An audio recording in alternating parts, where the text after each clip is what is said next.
Starting now.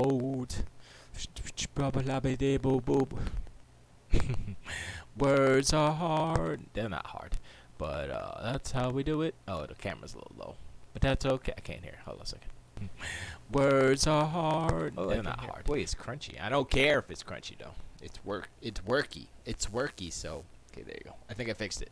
I don't think I fixed it. Let me see. Not hard. Boy, it's crunchy. I don't care if it's crunchy though. It's worky. It's worky. So okay, there you go. I think I fixed it. Okay. I should do that round robin. Is it a round robin? I don't know.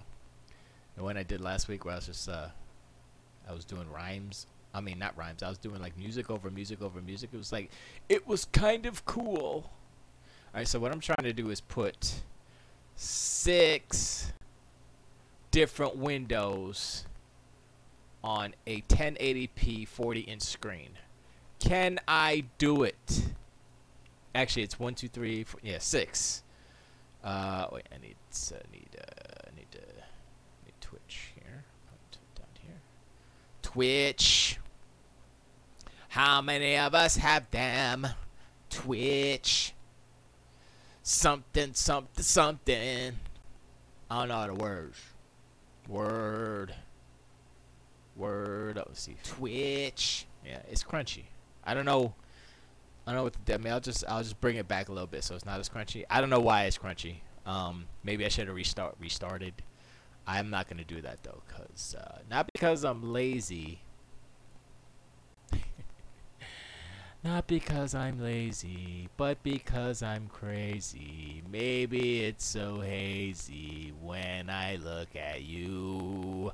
I don't think that's a song. So I'm gonna start the Algames. Where is it at? I got that, and that. Okay. Maybe it's not stupid. Kinda fat like Cupid.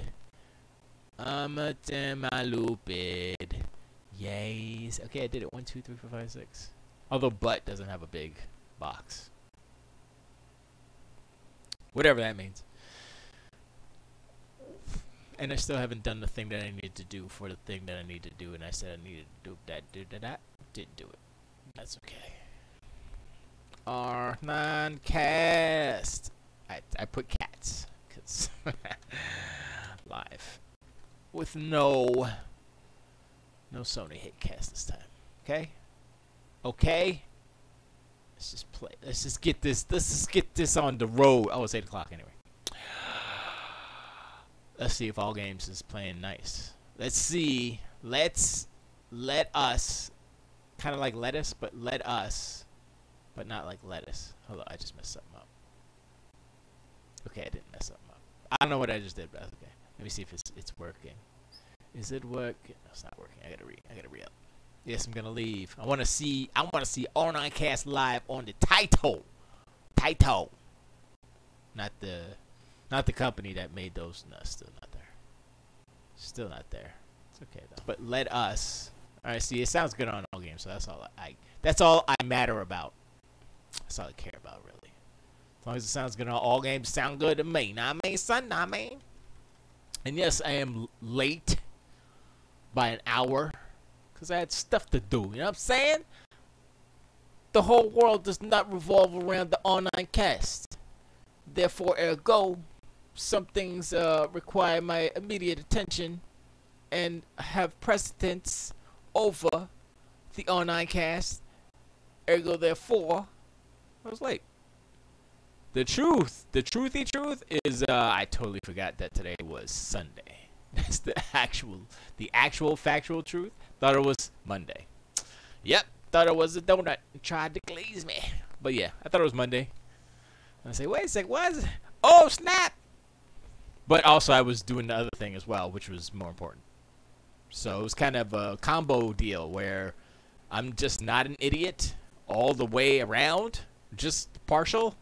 But the coincidence of the fact that I was actually doing something instead of just like just watching like Vine clips, like the Boss compilation. You ever watch that? It's like Girls like tweaking, twerking, like oh yeah, she's dancing with the booty slap. Oh okay, yeah. And then people like, oh, I'm doing a wheelie. Blah, blah. Then I watch the fail compilations. Oh man, I'm like, damn. I know that person's in the hospital. I hope that person's. I seen some where I'm like, yeah, that person's dead. You don't see them die, but it's like this dude got buried under a lot of dirt and stuff. I was like, yeah, he's probably not. I don't think he made that one because there was this one. I guess they were in. It might have been in India or something. They look like they were Indian.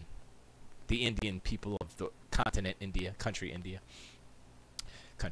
And they had a bulldozer, and it was like really kind of loose dirt, and they were like, bulldozing, and then dude was like, oh la la la. It was like a whole bunch of dudes, and there was one dude in the hole. There was a couple dudes in the hole, and then a whole bunch of dudes around, and the guy driving the bulldozer. And I think he's not alive. Man, that sucks.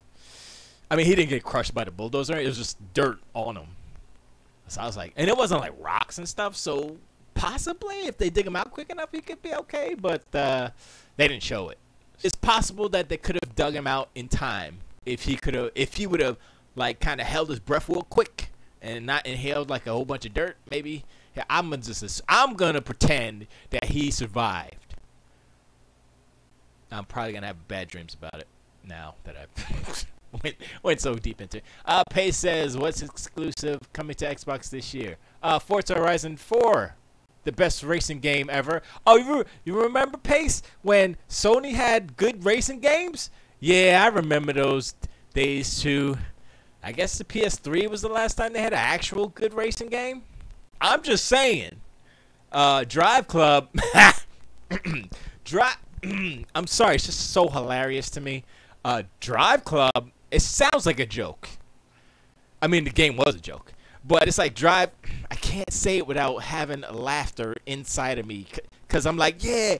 Everybody like, yeah, Sony the best. And then Drive Club, I can't say it with a straight face. Drive Club comes out. And it's like, what the hell is this? And then people are like, oh, it's good. Like the fanboys like, yeah, Drive Club, that's a good race. Look at the graphics though. They look good. No. That was such a bad game. It was so bad that it came out broken, right? It was a year delayed. It came out broken. And then they said, oh, we fixed the menus. I'm like, hold up. If your game is so bad that you have to talk about we fixed the menus, then you know what? Just that's why Sony fired them. That's why Sony closed the studio. That's how bad they get. You know your game is so bad that your parent company closes your studio. That's an indication. It's like, like Fable, right? Fable Legends. Lionhead's working on it, and they're looking at this game like, nah, this is, y'all fired, out. Sorry. We're going to give it to a real studio. Here you go, Playground Games. Let's make a real Fable game now. Peter Molyneux was one of the biggest con men next to Trump in the video games. Well, Trump's not in video games, but I'm just saying he's such a. I don't want to call him a con man all the way around, but he is an inflator of hopes. Let's say that. And a lot of the Sony rhetoric that comes out is inflation of you can call it hype. I'm gonna call it inflation of hope. Like when No Man's Sky came out, the inflation of hope was so grand. Now I don't know if that was Sean Murray's fault or that was Sony telling Sean Murray like, "Yo, we're gonna put you on the Late Show, son. You got to be good." You know what I'm saying?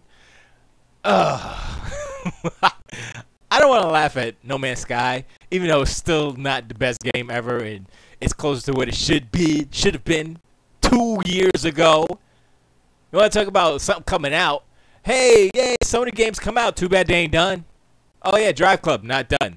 Gran Turismo Sport, not done. No Man's Sky, 2 years later, still not done. So you can brag about, oh, we got all the exclusives. Too bad, y'all need to debate that one a little bit longer so it could be nice and good. Microsoft did the same thing. They put out the Master Chief Collection. That was super. That was like premature by like 6 months. You know what I mean? I was like, that's not even close. It's so not ready to be. They're still working on it. Microsoft had to take it back from whoever put it together. I forgot. I think it was Saber. Or I forgot who actually who did the port and put it all together. They had to go back and fix the menus because I mean they weren't broken, but the whole thing was kind of broken. But it was a crazy thing to think about what the Master Chief Collection is and what they tried to do, and they should have done it themselves. 100% is what they're doing now. They're fixing it. They're putting it all together, and there's a reason why they're doing it. Now, people are like, oh, why are people still worried about the Master Chief? Well, first of all, Halo is like the spokes game, if you will. It is the game for Xbox. It is the signature game for Xbox, first and foremost. So, making the Master Chief Collection as good, as perfect as it should be, what it should be is super important. That's why 343 is going back and saying, you know what, we're not going to do, Halo Infinite, yeah, that's coming out. We're working on that, but also we got to fix this right here. And I think it's all going to tie together. Like Halo Infinite is going to tie together to like the Master Chief Collection. I think all those Halo games, like the Master Chief Collection, all the games within that, and the games, going forward in the Halo line of games, if you will be connected, probably on the multiplayer side. Billy says, apparently you're exclusive to Xbox since you've never on PSN anymore. Yeah, you know what? Honestly, Billy, I was thinking about hooking up my PS3 in here, my bungalow, and streaming some Uncharted 3, actually, because I have Uncharted 3. Because it was like $7 or something. I was like, hey, that's cheap. I should have, but they had the God of War, I think 1 and 2 collection, 1, 2, and 3. I forgot what it was for the PS3 at one point, and I said, I was looking at it, was like $11. It was like Walmart. I was like, man, I should buy that, and I put it back on the shelf. I should have bought it, even though I don't really like God of War that much. It's just a kind of goofy hack and slash third-person game. It's an old game. It's not an old game in its age. It's an old game in its design. That's why they had to change God of War to what it is now. Because if they would have done what Ascension was, but with better graphics on the PS4, oh hell no. It would have got good scores and stuff, but oh hell no. That's an antiquated game right there. You might as well make it pixel art. All right, wait, let me go back here. I missed a few things. Forza Horizon 4 is the game. I'm sorry. How many exclusives are coming out for the PlayStation 4 this holiday? 1, Spider-Man, and it's not even first party. That's how whack Sony is. Sony is like, oh, we got to get somebody else to make our best exclusive game, and we have to pay for the exclusivity. Because honestly, if it was up to Insomniac, they would have went third party and put it on everything.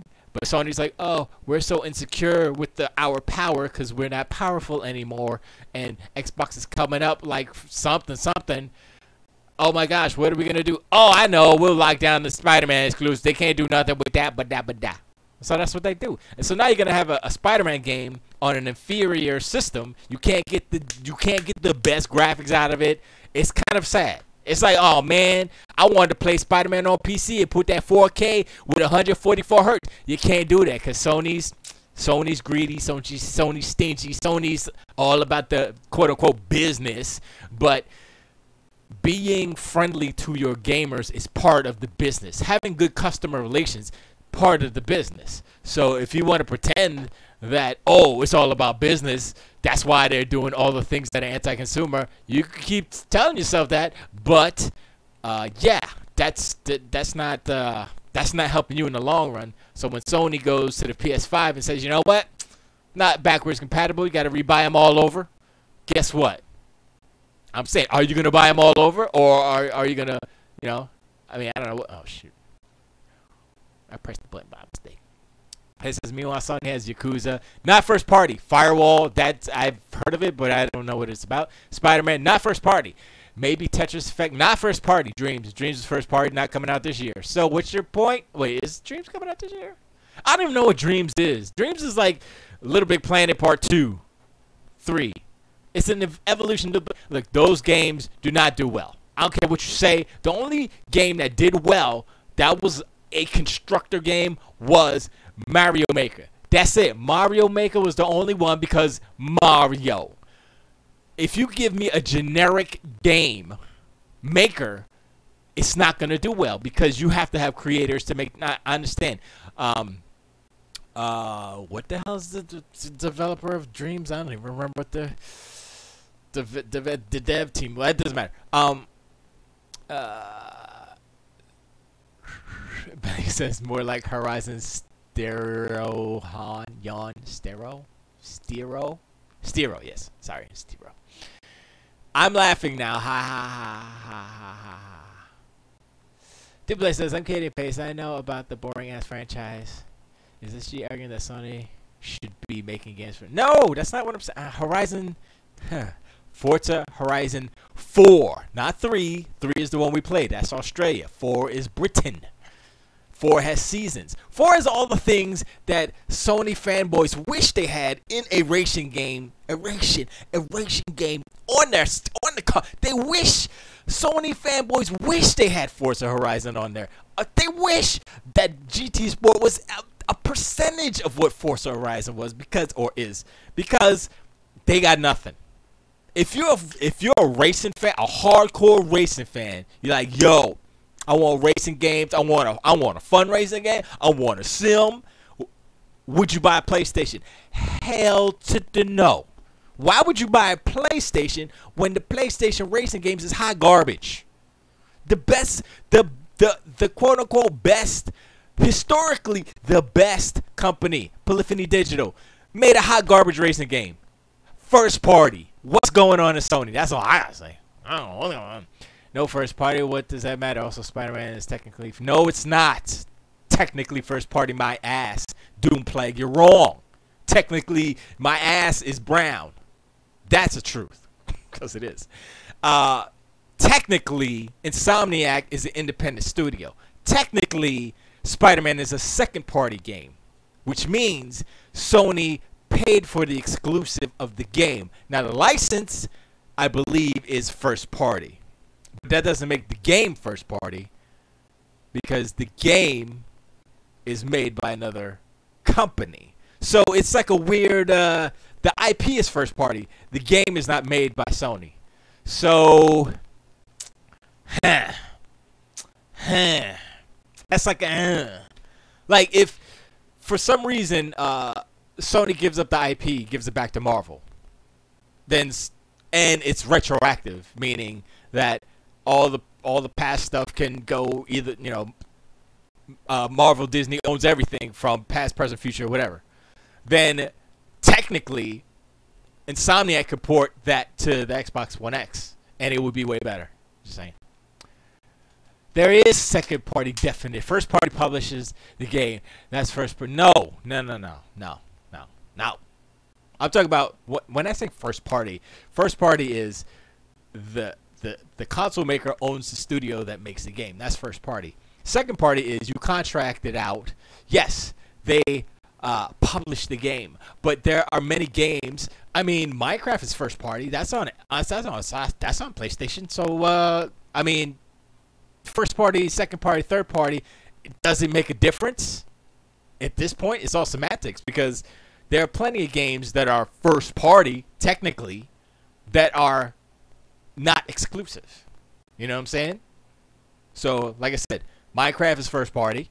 There was another one I just totally forgot. I don't even remember what it was.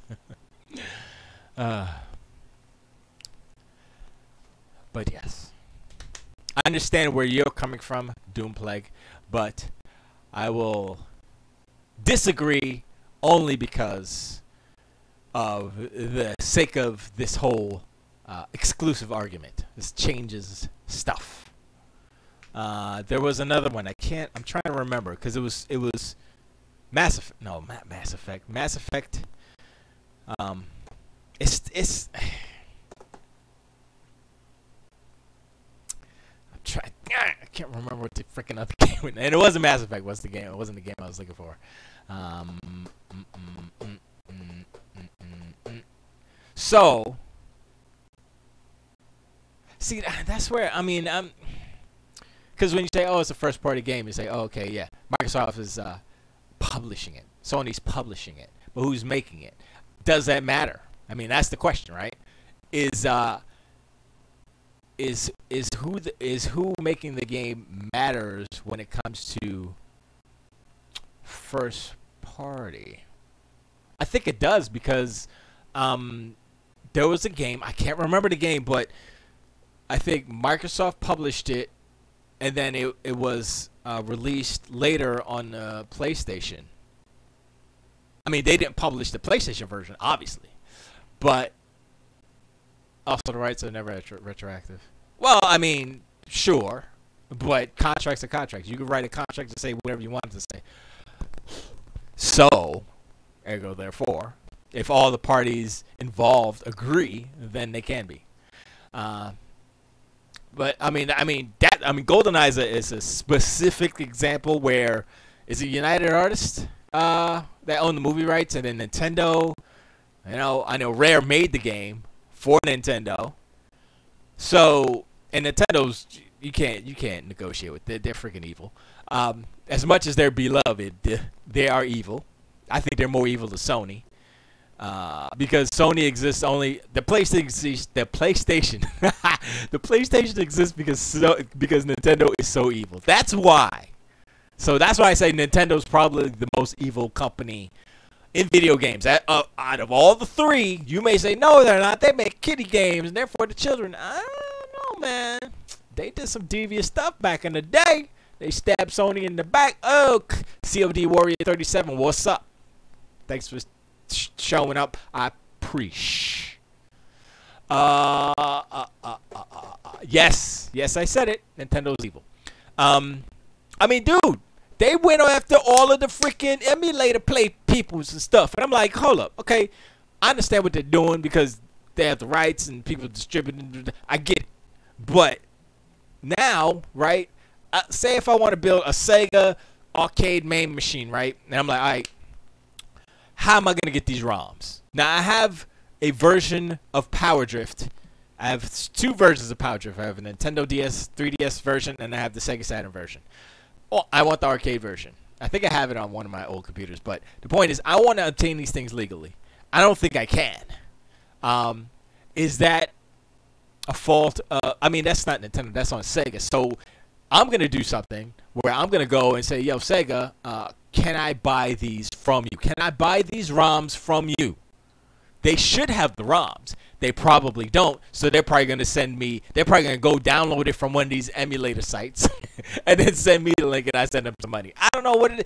I don't think there's a marketplace for people like us who want to legitimately build these things to do so, and that's the problem. That is the problem, and that's where Game Pass comes in. That's where Game Pass could clean up shop. Sorry.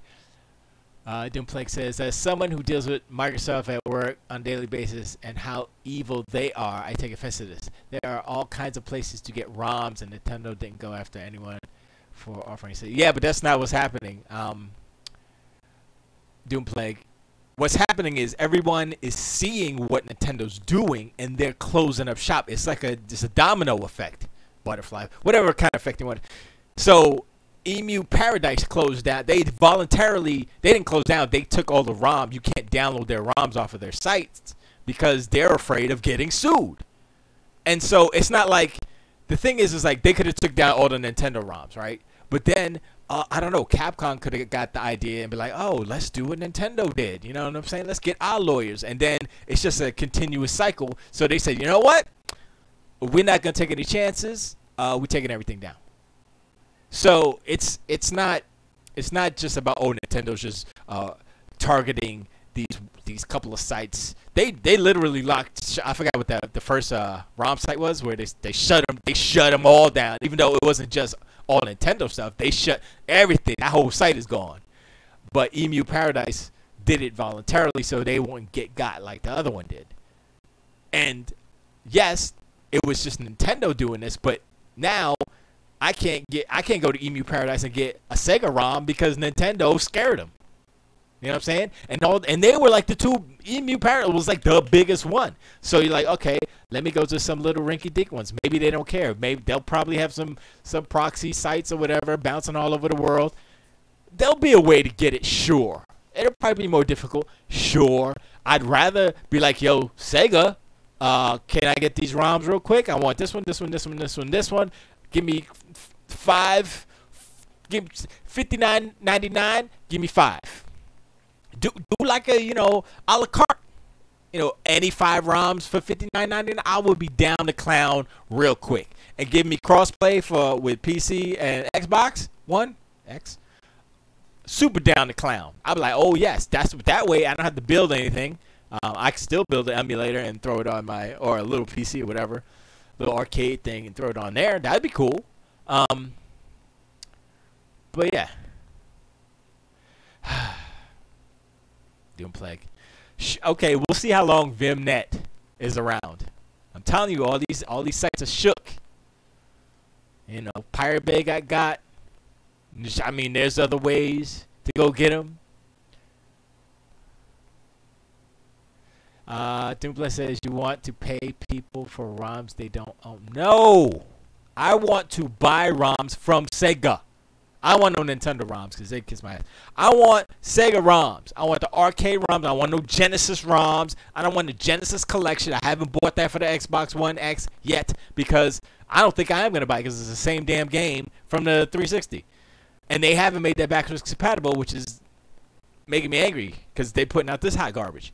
So I'm like, look, I don't want Genesis port. I have 2 Genesis. I have 2 Genesis and one of those at games hot garbage Genesis, which doesn't count. I have 2.5 Genesises. Genocide. I have games. I can play them. Actually better because I have a Model 1. It's got a super dope stereo. I'm like, oh snap, listen. It's dope. Of course the ROMs would be stereo too, but I want to buy the Arcade Perfect ROMs. And if Sega has them, that's even better. I would give them money.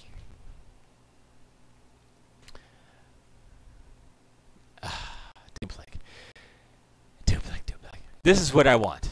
To be more specific so you can understand. Sega, I'm sure, has an emulator. I'm pretty sure. How do these games show up on Xbox? They have the technology to create emulators. They make games. They used to make arcade games. So, Sega, make a PC emulator, an official Sega PC emulator. Sell ROMs for that. Case closed. I buy that. Oh, give the emulator for free. Buy games a la carte. Boom, you have a business model. Why aren't more companies doing this? They see the emulator market. They see people wanting it. They see people doing it. People are doing it because they're getting it all for free. But if you make it affordable, if you get an emulator for free and the game's $2.99 or something, I'll buy stupid arcade games for $2.99. You give me Afterburner for $2.99. I'm in there, son. Thunder Space Harrier for $2.99. Give it to $4.99. I'll pay $5 for that. But they won't do it. Why? I don't know why. They should do it. That's a very because I think this is why. Because there are certain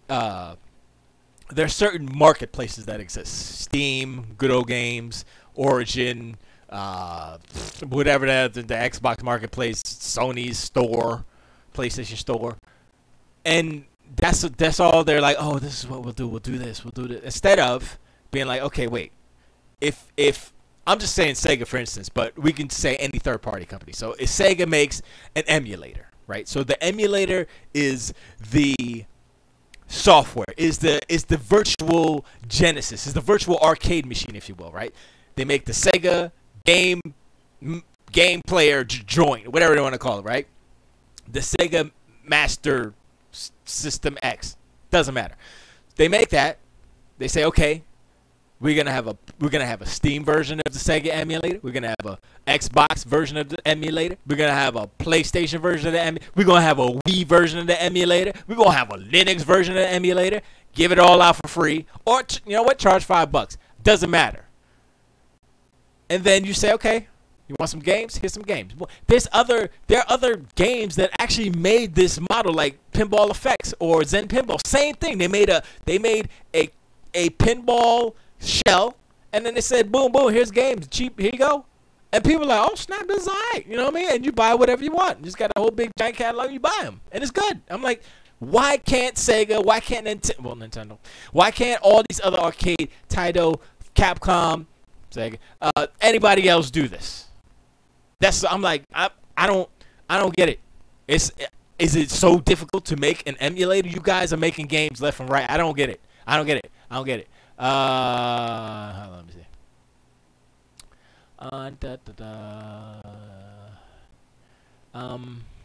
And if they don't offer that, it's okay for you to get them from wherever. Sounds like you should be whining about Sega. I am. Do you not understand? I'm yelling. I'm just sitting here. I'm sitting here for the last time. Why can't they do it? I'm not talking about Sony. I'm talking about Sega. That's what I'm talking about. Pay attention. Pay attention or you go in the corner, you dunce. People demand low gravity, man. I don't know what that is. I don't even know low gravity. I've never heard. Is that a Sega game? I never heard of low gravity, man. Is that supposed to be wow, I can spec Vector Man? Is that what that's supposed to be? Thought I know a place. Though I know a place you can play a few of those Sega arcade games. Yeah, I can, you know what? I have those games too. I have a Sega Dreamcast. Oh no, better yet, I have an Xbox. And I have Shenmue 2, which is coming out soon for Xbox, so I might get that instead. And I can play those old games, but I have to go in and play the game of Shenmue 2 in order to get to the part where I get to play the arcade games. I don't want to do that. I just want to play the games. I bought a Sega Classics collection on 360, and thankfully it's backwards compatible, and it has Revenge of Shinobi, Alex Kidd, the first one, I forgot what the subtitles, and Super Hang-On, the arcade version of Super Hang-On. It's the only one I could find. I couldn't find Super Hang-On anywhere else. I mean, there's the Genesis version, but it's hot garbage. The Genesis version of Super Hang-On is not good. Okay, it's not bad, but it's the Genesis, and they did not have in place the software version of super sampling or super scaling yet, because that was the first generation of Genesis games. And I was so mad when I played it. I was like, oh, man. I mean, the music was kind of close. Not really. But I was so upset. I was like, okay, this is okay. It looks like it, but the scaling is off because they didn't have the super scaling. So I was like, okay, whatever. So I had that and Thunder Force 2 when I got my and Altered Beast, but I don't count that because that game is kind of hot garbage. Not sure why Sega don't. I meant actual arcade versions in the arcade and a virtual Tokyo, including Hang On.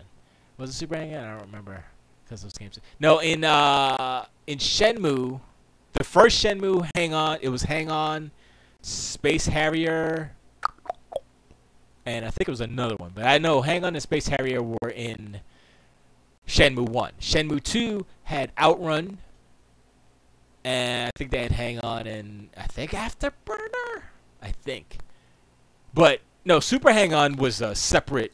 Was the Sega Classics, the 3 games that came on backwards compatible. So that's the thing. I can't play that on a PS4 unless they made it for the PS4 because that's a 360 game that is backwards compatible. So, that's where backwards compatibility is benefiting me as a Sega fan because if the Xbox One X was not backwards compatible, or Xbox One was not backwards compatible with the 360, I'd be ass out. I'd be upset. I'd be mad. I'd be like, And one day I'll build me a little. I don't. It's the funny thing is like, I don't even want to go down the road of building a main machine because it's not like legit. It's not like this is sanctioned by Sega. I don't even, like I said, I don't even need Sega to make a thing because the fact that they have @Games making their freaking hot garbage hardware is an indication that they don't care, And I don't know how long that contract is out for. I think Sega should take it back and do it themselves. Now, I don't know if they have the money for it, but, I mean, Nintendo did that. They do their own manufacturing, so they have the pipeline to go and do a NES Mini or Super NES Mini and things like that. Even though they're not, I don't know if the actual board is a Nintendo board inside of the NES Mini. That's a good question. I gotta Let me see. Let me see. Let me see. Let me see. Let me see. Let me see. NES mini board. Does nothing came up? Any message board? I don't want a message board. Why did Bing? Oh, anyway. NES Classics is a $60 single board computer. All right, see, that's what I was afraid of. Instead of Nintendo actually making, well, I mean, you know what? That's wrong of me to say, because the Switch isn't made by Nintendo. The Switch is NVIDIA Shield that Nintendo modified, or they paid NVIDIA to modify and just upload their OS. You know what I mean? NES is a $6 single board computer running Linux. Yeah. NES and this is /.org. Games.slash.org. Okay, I never heard that place. But hey, this is the only one. It was the first one I saw. Nintendo's accurate NES emulator apparently needs no less than a quad-core CPU. The next step, of course, is unscrewing the nostalgia little box to see how it ticks. Or whether its limited functionality may ever be expanded. Yeah, we already learned that. This is an old article, I would assume. Yeah, it's just 2 years old. So, I mean, that's the thing. So, they don't say which one it is, though, do they? No, they don't. All right. Wait, is it the comments? No, this is what does it say here? No. I mean, somebody. I mean, I think Ben Heck opened it up and said it's this and that, and I was like, oh, and I didn't know what the hell he was talking about, because Ben Heck be like talking, and words come out of his mouth, and I was like, I don't understand 60% of the words you said. Well, I understand the word individually, but I don't know in context of technology and logic and stuff. I don't know. Sorry for me, because I'm an idiot.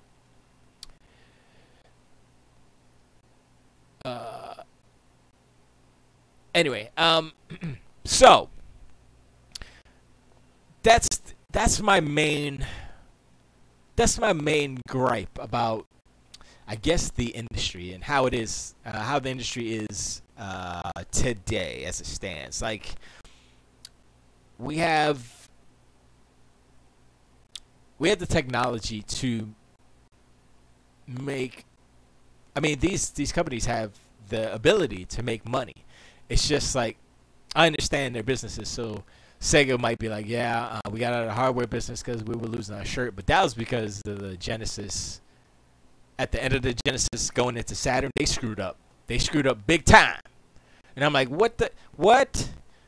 I was like, 32X? I was like, yeah, that's cool, but bad idea. Then they tried to make the, what was it called? It wasn't a Neptune. It might have been a Neptune, where it was the 32X and the Genesis put together into one shell. But then the Saturn was coming out, so they killed the Neptune. I was like, yo, what are y'all doing, man? And then the Saturn comes out, and the Saturn's like ridiculous because they did I don't want to say they did a PS4 Pro, but they literally slapped two 30 RISC processors together. It's like, yeah, 64. I'm like, no, that's not, You don't slap two 32Xs together and call it a Saturn. That's what they did. And that's why it sucked, because it was so hard to program for, and there was no 3D hardware processing, I guess. It was all software based. All the 3D was software based. So that's why it sucked versus the PlayStation, because PlayStation, the 3D was built into the hardware. So that's why the 3D, when I say 3D, I mean the polygonal 3D. That's why it was better on the PlayStation, the first PlayStation. But technically, the N64 was more powerful than the first PlayStation, but, you know, cartridges. So, the video game industry in the 90s was crazy, son. And it was the beginning and the end for Sega.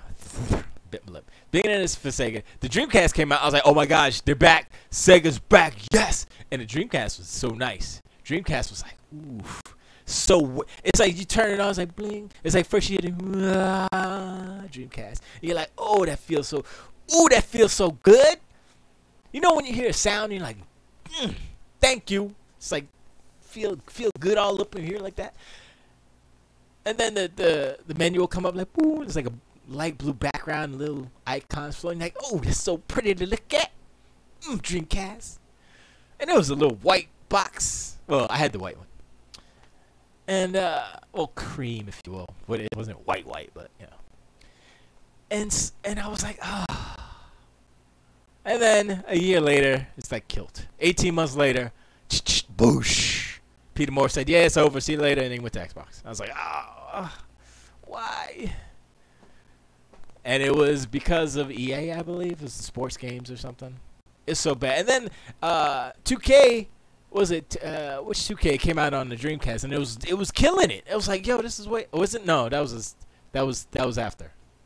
2K was I think it was after. I think the first 2K came out on. I can't remember now. I can't remember. I've blocked out some of those traumatic times because, as a Sega fan, boy, it hurts. So I have to move on and try to emulate, no pun intended, the experiences of my youth and get these arcade. Like, if I get money, then I'll probably get a bigger house. And I'd get a giant man cave. And I'm definitely getting all the sit-down Sega arcade games. I said this before. Getting all the Sega sit-down arcade games. And that's going to be my life. Be like, yep, I got money. Sega. You know, and then Microsoft, Sony, and they can do whatever the hell they want, but I'll be sitting there playing Space Harrier like, get ready. Things gonna be like, hear all the freaking not pistons, the actuators moving back and forth. And it's funny, like back in the day, you just go to arcades. You can never really hear the arcade machines mechanics because it's so loud in arcades, and plus when you're sitting in like a Sega arcade, for instance, what they do, you know, sit down, stick or wheel, whatever, and the speakers are always like right behind your head, so you can never hear anything. But I'm sure it's like the Outrun, the deluxe super Outrun, not super Outrun, but the deluxe Outrun sit down is like half of a Ferrari. It's huge. I'm like, man, that takes up a lot of space. It wouldn't even fit in this room. That's how big that thing is. It's good. It's good. Anyway. Let's get off the nostalgia train. I didn't look up any news oh, my bad. Old Tech Head. What's up? My bad. Dreamcast was slept on. Yeah, it was. I still got one too. That's right. You know what I'm saying? I got a Dreamcast. I got a Genesis 1, a Genesis Model 2. Genesis Model 2. That was my brother's. I took that from him. He's like, you want this? Like, yep. Shoot. I ganked it. Sega Master Converter. I don't know what happened to my Sega Master System. I might have traded it in to get a Genesis or something. I think that's what happened. I should have kept it though, because I liked it.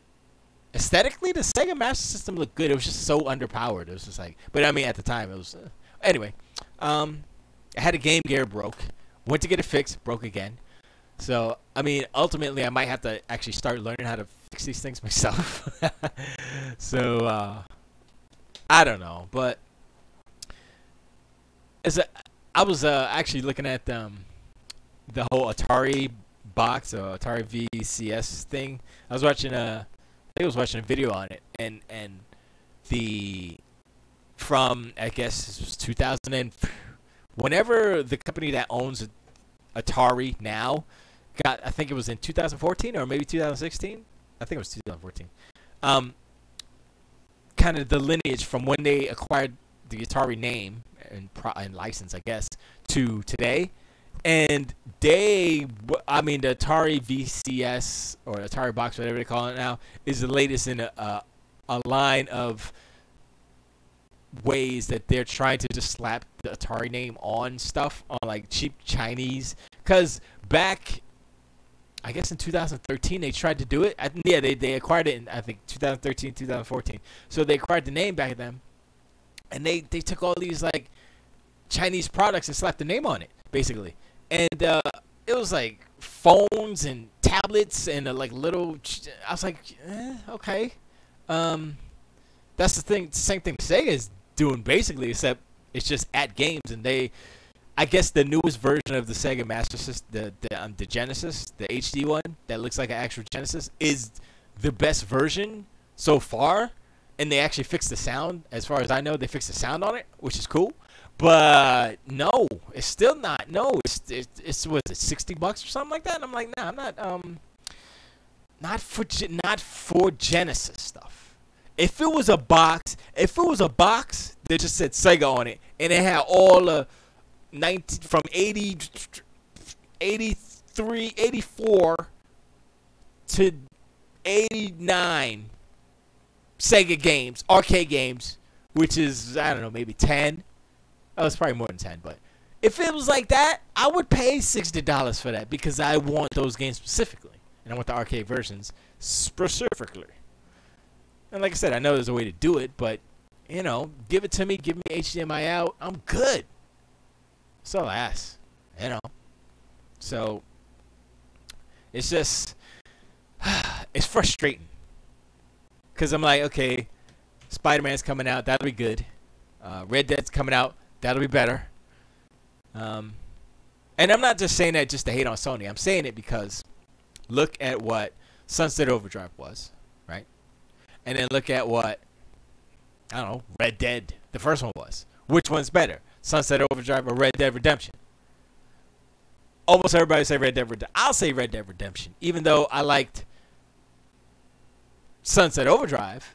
It's a shallow game. It's like, okay, it's open world, you're sliding, you're shooting, it's a shooter. And there's some bosses and it's got some good writing, but it's not like it's open world, okay? But it's not like Red Dead. You know, it's totally different. Yeah, Old Tech in Mixer Chat says Red Dead over Sunset. Right. So why would you pick Spider-Man over Red Dead 2? Even though Spider-Man is better than Sunset Overdrive, is it better than Red Dead 2? And I say it's not. And people are like, oh, you hating on Sony? Like, no, it would be me hating on Insomniac, and I don't hate on them. I'm just saying I know what type of games they make, and they're good for what they are, but it is no open world Rockstar game. You know what I'm saying? They got that on lock, and I don't care if Spider-Man's open world. What I've seen, here's the problem with Spider-Man. Old Head Tech also says, I wish they would make a mini Dreamcast like they're doing the Nintendo consoles. Yes, I do. Like I said, I was talking about this before. I wish the Sega would take it back from At Games and really do it. Do it for real. Or just you know, you hire, like, they take back, but they still have At Games make it, but they're under the supervision of Sega, so Sega has final approval, instead of just giving them the license and say, go ahead and put it out, because, you know, then Sega can't be like, nah, this is whack, change it, you know what I mean? So that's why I think Sega should take a little bit of that ownership back of their legacy and just hire out. If they want At Games to make it because they've been doing it for a minute, sure, but take the At Games logo off of it first and foremost because it looks ugly. And just keep it, you know, simple. So going back to, you know, Spider-Man, the problem with Spider-Man is not the game itself, but it's what they're doing as far as promotion. They're showing too much of the game. Now I understand it's important to show gameplay in order to be like, oh, that's cool, I want to play that. But what they showed like 50 minutes of somebody playing. I'm like, hold up. First they showed like the E3 presentation. It was 7 minutes or whatever. The first one they showed where he's doing it with the crane and all. I'm like, okay, that's kind of like a boss fight or something. It's comparable to the Shocker thing that they showed. Not the one in the jail. That's a whole nother one. So they're showing these cinematic parts, these boss fights, if you will, and I'm like, okay, that's fine. There'll be different ones. There'll be other ones that we don't see. I saw the Kingpin boss fight. I was like, okay, that's just a boss fight. And when you break it down, the thing about Spider-Man that makes it a little bit, you know, I don't want to say that because they're creative at Insomniac. They'll find a way to do it. Paces, they're talking about boring wrestling. Wow, you got a live show going. Disrespect. Don't worry about it, Pace. I do the same thing. That's fine. If they want to talk about, I'm not the type of dude that would be angry at people talking about other things in chat while I'm doing the show. That's fine, because they might say something that I might be interested in. I might not. I'm just not interested in wrestling like that. I used to be, but not anymore. Not as real as Xbox One. Disrespecting its gamers, though. What are you talking about? Come on, son. You know about disrespect on the PlayStation side, man. Sony don't care about y'all. All they care about is being number one. They're like, yo, we number one. I'm like, hold up, man. Don't y'all okay, we're not going there. Anyway, back to Spider-Man. Like I said, Insomniac makes awesome games. They literally said Spider-Man, if it wasn't for Sunset Overdrive, Spider-Man wouldn't exist. Basically, they said that Spider-Man was built off the foundation of Sunset Overdrive. So what they did basically was they said, okay, this is our first open world game, Sunset Overdrive. So they said, okay, we can do that. Boom. And then they changed the traversal up, and they made the buildings taller in Spider-Man, like compared to real life. They actually said, I was watching an interview or something. They said they had to make the buildings actually taller than they would actually be in real life for the swinging mechanic, because a lot of buildings in New York, depending on the borough, are not tall. You might have 4 floors or something. That's not enough. So they're gonna add some. So that's what they did, but it doesn't affect the actual game or the feeling. So that's just a design thing they had to do, which is fine. And I know what type of game I already know what type of game it is based off of Sunset Overdrive. I played Sunset Overdrive. I finished Sunset Overdrive. It was great. They had bad words all up in it. It was hilarious. I don't think Spider-Man's gonna have any curse words. Just saying. So that's one knock against it. But I said that before. But I don't know how good will the story be in Spider-Man. I mean, it's Spider-Man, and the fact that it's not young Spider-Man makes it even worse because it's grown-ass Spider-Man. So I mean, sure, he'll have his funny quips, and that's the main thing about Spider-Man, is that you gotta write Spider-Man. You gotta write him right. He's gotta be funny and stuff. So I have confidence they'll do that fine. But I think that the appeal of Spider-Man is that he's a kid and not a grown-ass man. And I understand they had to distinguish it from the MCU or the sumo? No, the Spider-Man universe. Marvel's universe. What is Sony's idiotic acronym name for the Spider-Verse in the movies? It was Marvel's universe for Spider-Man characters. Muska, something like that. It's something stupid. Maybe that's dumb. So I know what type of game it is. It'll be good, but it's what they're showing is the game. They're not like saving any surprise. The only thing that'll be surprised is like the different boss fights. That's the only thing. That was the best part of Sunset Overdrive, honestly, were the boss fights.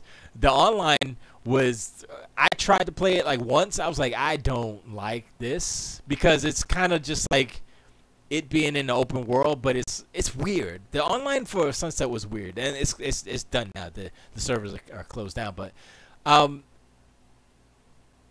don't like I said, the best parts of Sunset Overdrive were the boss fights, and I forget how many there were actually. They're a good amount, but that's gonna be the best parts of Spider-Man. Trust me on this, because they're basically the same game. So the best parts of Spider-Man, you've already seen Shocker, and you've seen part of the Mr. Negative one. Well, in the prison, I don't know what that is, but that's kind of a set piece, so that might be one as well. And then the Crane one was Mr. Negative, and then they showed the one with what's his name, the big dude, Kingpin.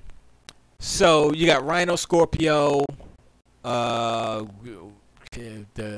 white cat lady, Silver Sable. I don't know who it is. Who else? Like if Venom, okay, if Venom was in, if Venom was in Spider-Man the game PS4, I would might maybe change my tune a little bit. If okay, this is what would make Spider-Man super dope, awesome, forever and ever. This game, if within the storyline, of course, this is not going to happen because I believe that the Venom storyline happens earlier when he's younger. So the fact that he's older, this has already happened to him. But like I mean, Venom could still be in it. But what I would like is like Spider-Man number 300 in the comics, where he has the black suit, he has the symbiote, and if they had us like halfway through the game, it's the whole Venom, the symbiote suit story, the black suit story. That whole thing happened.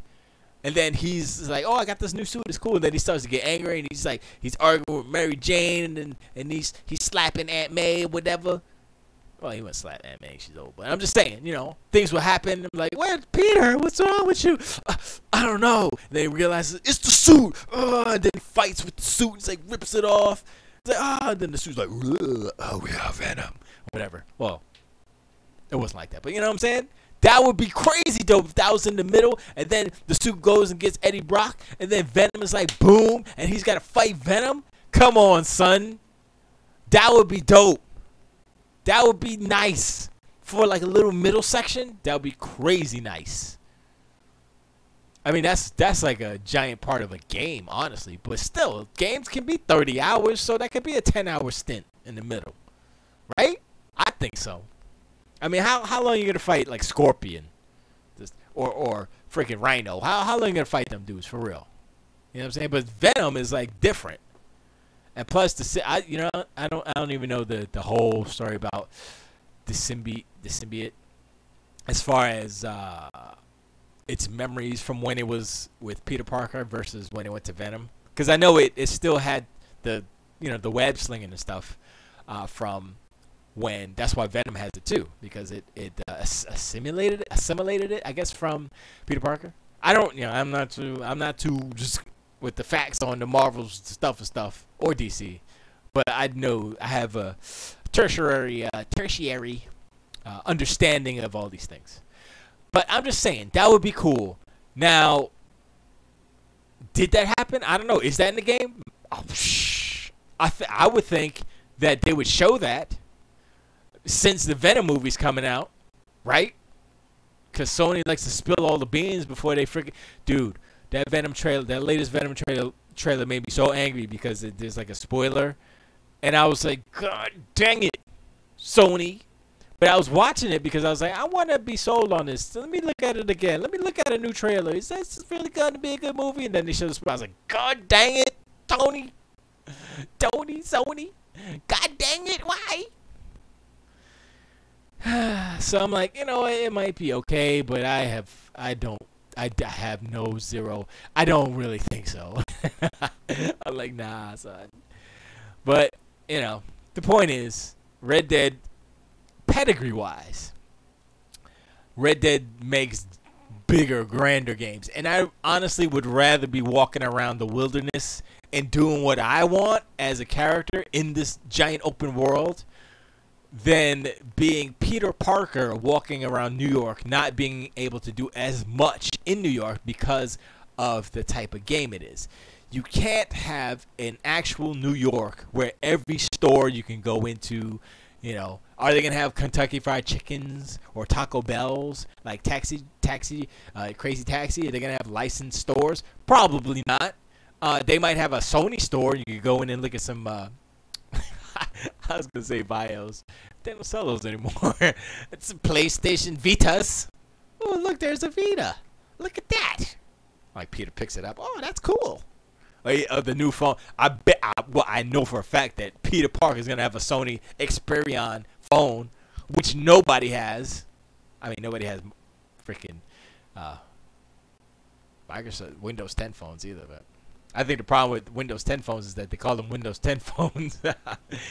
Now, I think what I believe is it's a rumor, but I think they're still going to make phones, Microsoft, but I think they're going to call them Surface phones now, which is better. because the Surface line of products are pretty good. That Surface, it's a bifold, like it's a tablet, right? But it's like two phones put together, and you fold it, and it's like the screen goes across, and it's on the bezel. I was like, oh snap, that's kind of right now. Oh yeah, they have TVs in the cameras. I know, but I just said Vitas because that's ridiculous. They're gonna have Vitas and their Xperia telephones, and then they're gonna have the Discmans. They're gonna have the Walkman. Do you see that the gold plated Walkman? That's like $20 million. I swear, Sony could be so much bigger than they are if they would adjust their kind of attitude, because they're getting stomped on TVs, right? Because Samsung and LG is coming out with comparable TVs, hundreds of dollars less, but they're almost the exact same, if not better, than Sony's. I'm not saying Sony makes whack TVs. I'm saying the prices are too high, and people are not going out specifically to buy a Sony TV unless they're fanboys. Just saying, or they get a deal, or they get a second hand or something. Because if you sit there and you say, okay, there's an LG, there's a Samsung, there's a Sony. Sony's the most expensive. I'm saying across TVs of comparable specs. Samsung is number 2, depending. LG and Samsung are close. I think Samsung is a little bit more expensive than LG's. Sony does not know what they're doing. No, they don't. They know what they're doing, but what they're doing is ill-advised. It's kind of like Trump. Like, Trump knows what he's doing, but that's not the smartest move. It's like Giuliani is a lawyer, but he says things that aren't helpful to his client a lot of the times. It's like, oh yeah, sure, he colluded, but collusion is not illegal. I'm like, hold up. Your client has been trying to say he's not been colluding for about a year and a half, and you just said he did. What's wrong with you? And then Sony goes, hey, you want to play crossplay? You can play on the PC or our Sony Xperia Android phones. Like, nah, son, nah. And then Bethesda said, guess what, Sony? No crossplay, no Fallout, whatever it's called. Oblivion, the Oblivion, Elder Scrolls Legends, or whatever the hell the card game's called. You can't get it, Sony, because your crossplay is horseplay. Horseplay is a show on All Games. Check it out. It's on Thursdays. I believe it's on Thursdays. Anyway, it's on Twitch too. Look at Yogizilla. Pace says you should worry about the no games on Xbox instead of hating on Sony all the time. Sony only has one game this fall, and Microsoft only has one game. So when you say no games, are you saying in numbers, like exclusives? Are you saying exclusive games? That's what you're saying. So Sony has one. Microsoft has one. So if you're saying the Xbox has no games, then Sony has no games this fall as well, because they only have one, just like Microsoft. So what you're saying, Pace. And guess what?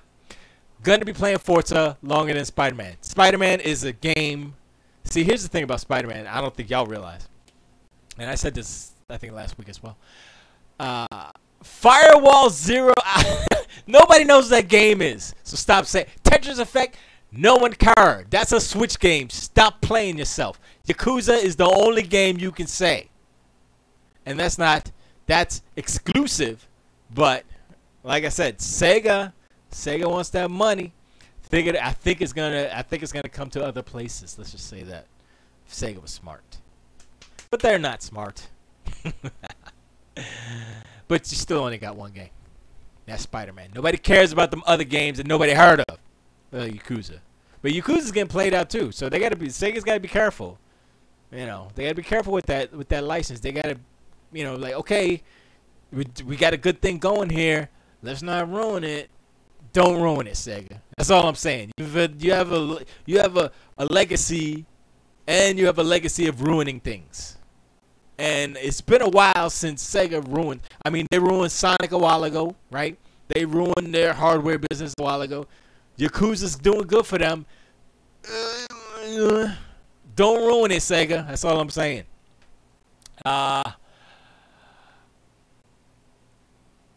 Guess it's gonna sell more copies. I don't know.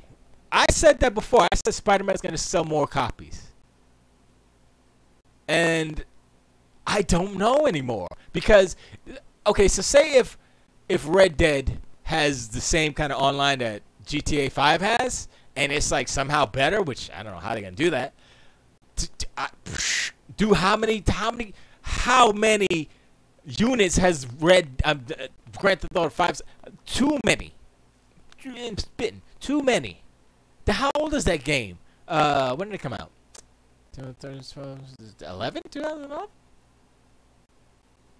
GTA 5 came out in... I think it was 2011, right? So, anyway, it doesn't matter. What, Tetris Effect is exclusive? That's hilarious. Oh, man, Tetris. I saw that. I was like, okay, that's okay. It's Tetris with music. Wow. Really pushing that hardware there. That Tetris Effect game. Oh, man. When you're like, oh, man, we got Tetris Effect. Yeah, you need to stop. You can say Spider-Man because that's actually like, okay, Spider-Man gonna be alright, you know what I mean? But Tetris, that's like, come on. So that's like if you present a gamer Tetris Effect or Spider-Man, and they look at both screens and be like, yeah, I ain't Spider-Man. Thank you very much. Who's gonna sell more Tetris Effect or Spider-Man? Spider-Man, of course. Tetris Effect. That's funny. Oh, man. You know what's better than Tetris Effect? Tetris. The original. Can't beat it. I don't care how you slice it, dice it, and remix it. You can't beat the original Tetris Effect. Tetris. You can't beat the original Tetris. I think Tetris is probably one of very few perfect games. Perfect games. You can take that game and put it on anything. Still Tetris, still perfect. You can improve the graphics, you can improve the music, but it's still Tetris. So, from the guys who did Rez, I'm laughing at Tetris Effect because you're giving it too many props. It's just Tetris with shinier things glowing. Not a hater. I'm just trying to illustrate how ridiculous you sound because you're pumping up every little morsel that you get. Oh man, it's exclusive, so it's way better than anything that's not exclusive. I don't hear you saying all this good stuff about Red Dead Redemption 2, which is gonna destroy. Red Dead Redemption 2 is so gigantic that everybody in the industry got out of its way. How many games do you know can do that? Huh? You notice that Spider-Man ain't launching near Red Dead, right? They launched it way before. Why? Because they scared. Everybody's scared of Red Dead. And for good reason. Because Rockstar knows how to bring it. And I don't hear you say, oh, Red Dead. Yeah, you're not, because it's not exclusive. And it's not going to play the best on the PlayStation. And that's why you can't brag about it. And that's the problem. That's the whole problem with this whole situation of fanboys and console wars. Tetris Effect, I'm not saying Tetris Effect is a hot garbage or a bad game. I'm just saying you pushing it up to its heights is, I don't think it's that big a deal. I'm like, nah. It's Tetris Effect. Let me see. Hold on. Sorry. Let me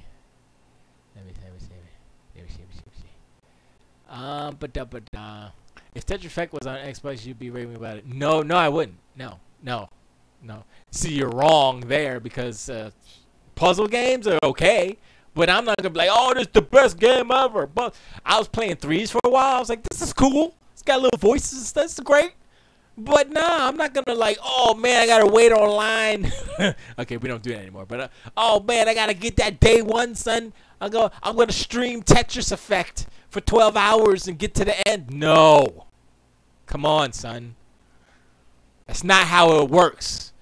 I'm just pointing out that you're giving this game it's just a puzzle game, son.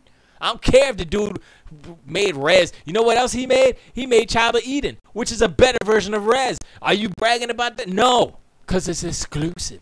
Microsoft Xbox exclusive. It's the better version of Rez.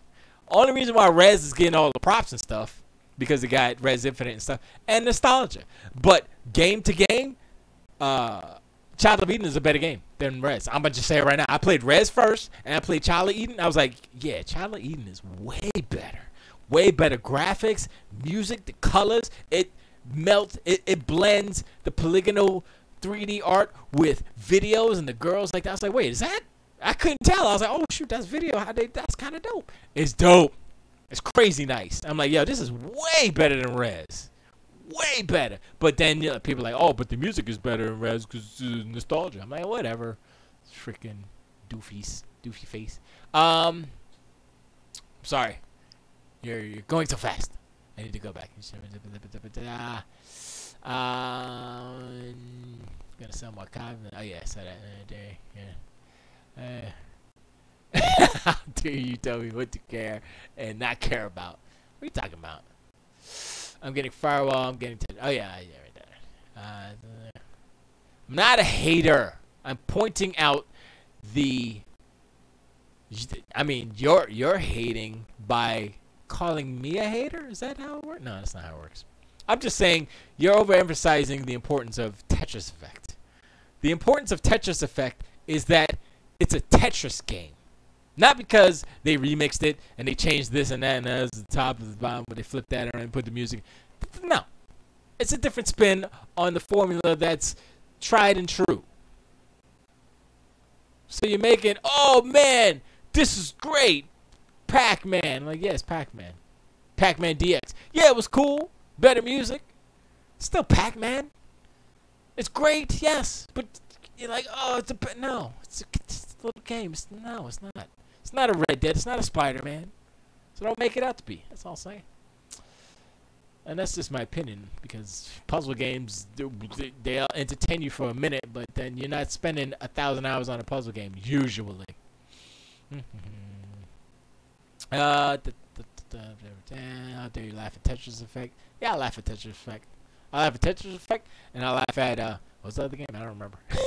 What a hater. If Tetris Effect was on Xbox, oh yeah, I heard that. Zero Dimension. Sony hater. Oh yeah, I need a PSVR to get some dimension. You like the word hater. David Hater. Every time I tune to your show, oh, you just hate on Sony. Literally trash anything Sony. Anything exclusive to Sony. Not necessarily. And I'm not trashing it. I'm bringing everyone down to reality. Because what happens with all this hype is they get hyped, and they play it, and they're like, oh yeah, that wasn't that great. But by then, it's all over. It doesn't matter. It doesn't matter if you're like, oh man, this is the best game, blah blah blah. No. Exclusives this year. Sorry. Another disappointment, like the PlayStation 4 Pro. Got it.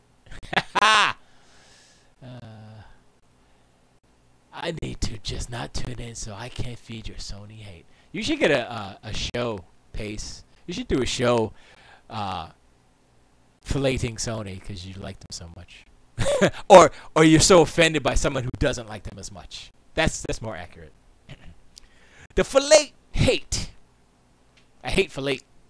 So, that didn't sound right. I hate fillet. I'm kind of not fun. It's kind of not fun to listen to your show and all you do is laugh at my comments and how shifty the games and how shitty the games I'm looking forward to. What? Look, I don't care what game you like. Just because I don't like it doesn't mean you don't have to like it. Come on, son. This is all opinions. If you get offended by that, you should probably not be in all games. You should probably, I'm just saying, if you don't have the soft skin, that's fine. Oil of Olay, so my skin is, I'm just saying, look, I'm sorry I offended you because my opinion of Sony isn't glowing. And I don't kiss their ass every day. I don't praise every movement that they do. I don't say, yes, I love you for not letting me play Fortnite wherever I want to. I love you for that. You're the best. I'm sorry that I don't share your opinion of that. Or not your opinion, other people's. But I'm sorry. I'm skeptical. I'm skeptical of everybody, Microsoft included. I just happen to like Forza a whole bunch, and Sony can't bring it. If Sony came out with Outrun World and it was better than Forza Horizon, guess what? I'm moving over to Sony PlayStation because Outrun is my jam. You know what I'm saying? If Sony came out, if Sega came out with the Yu Suzuki collection on the PlayStation, whatever, I'm buying the PlayStation, whatever, and that game. So it's not about Sony in that instance. I'm not so opposed to Sony or the PlayStation that I won't buy one. That doesn't make any sense. Because I want to play a game, I'm going to play the game. Now, Spider-Man, I'm like, okay, that looks cool. I play Sunset Overdrive. That'd be good too. But is it worth $300 to play Spider-Man? No, not really. It's not. So, you know, what is it worth? $100? Yeah, I'd buy it on $100. I get a PlayStation for $100 and get the game. I do that. I do that. So I'm not totally irreconcilable. No, I'm not totally opposed to that thing. I have every PlayStation console except for PS Vita. Well, my whatever Vita or PSP I have is broken, so it doesn't matter. It's Vita. I mean PSP. I have every Sony console except for the PlayStation 4. I have 1, 2, and 3. But I don't count the PSP or the Vita. I don't have those because those are kind of consoles. But they gave up, man. Why did dude? Sony is so close to stomping Nintendo. It's ridiculous. And Nintendo came up with that idea, right? With the and I'm like, okay, why can't Sony do that? Why can't Sony do what Nintendo did? You know what I'm saying? Make a. I know why they can't do it. I answer my own question. I know why they can't do it because power and graphics and having the best looking everything is too important for Sony. And that was, I mean, they fell into that during the PlayStation 2 era. I mean, yeah, because they came out before the Xbox, right? So Microsoft had the advantage of, oh, we're going to come out after the PlayStation 2, and it's going to be more powerful. At that point, Sony was like, oh, we can't do nothing, you know? So, but then the PlayStation 3, they're like, yeah, man, we got more power, but it was kind of crazy. So now Sony's on that kick where they have to have the best graphics and all that stuff.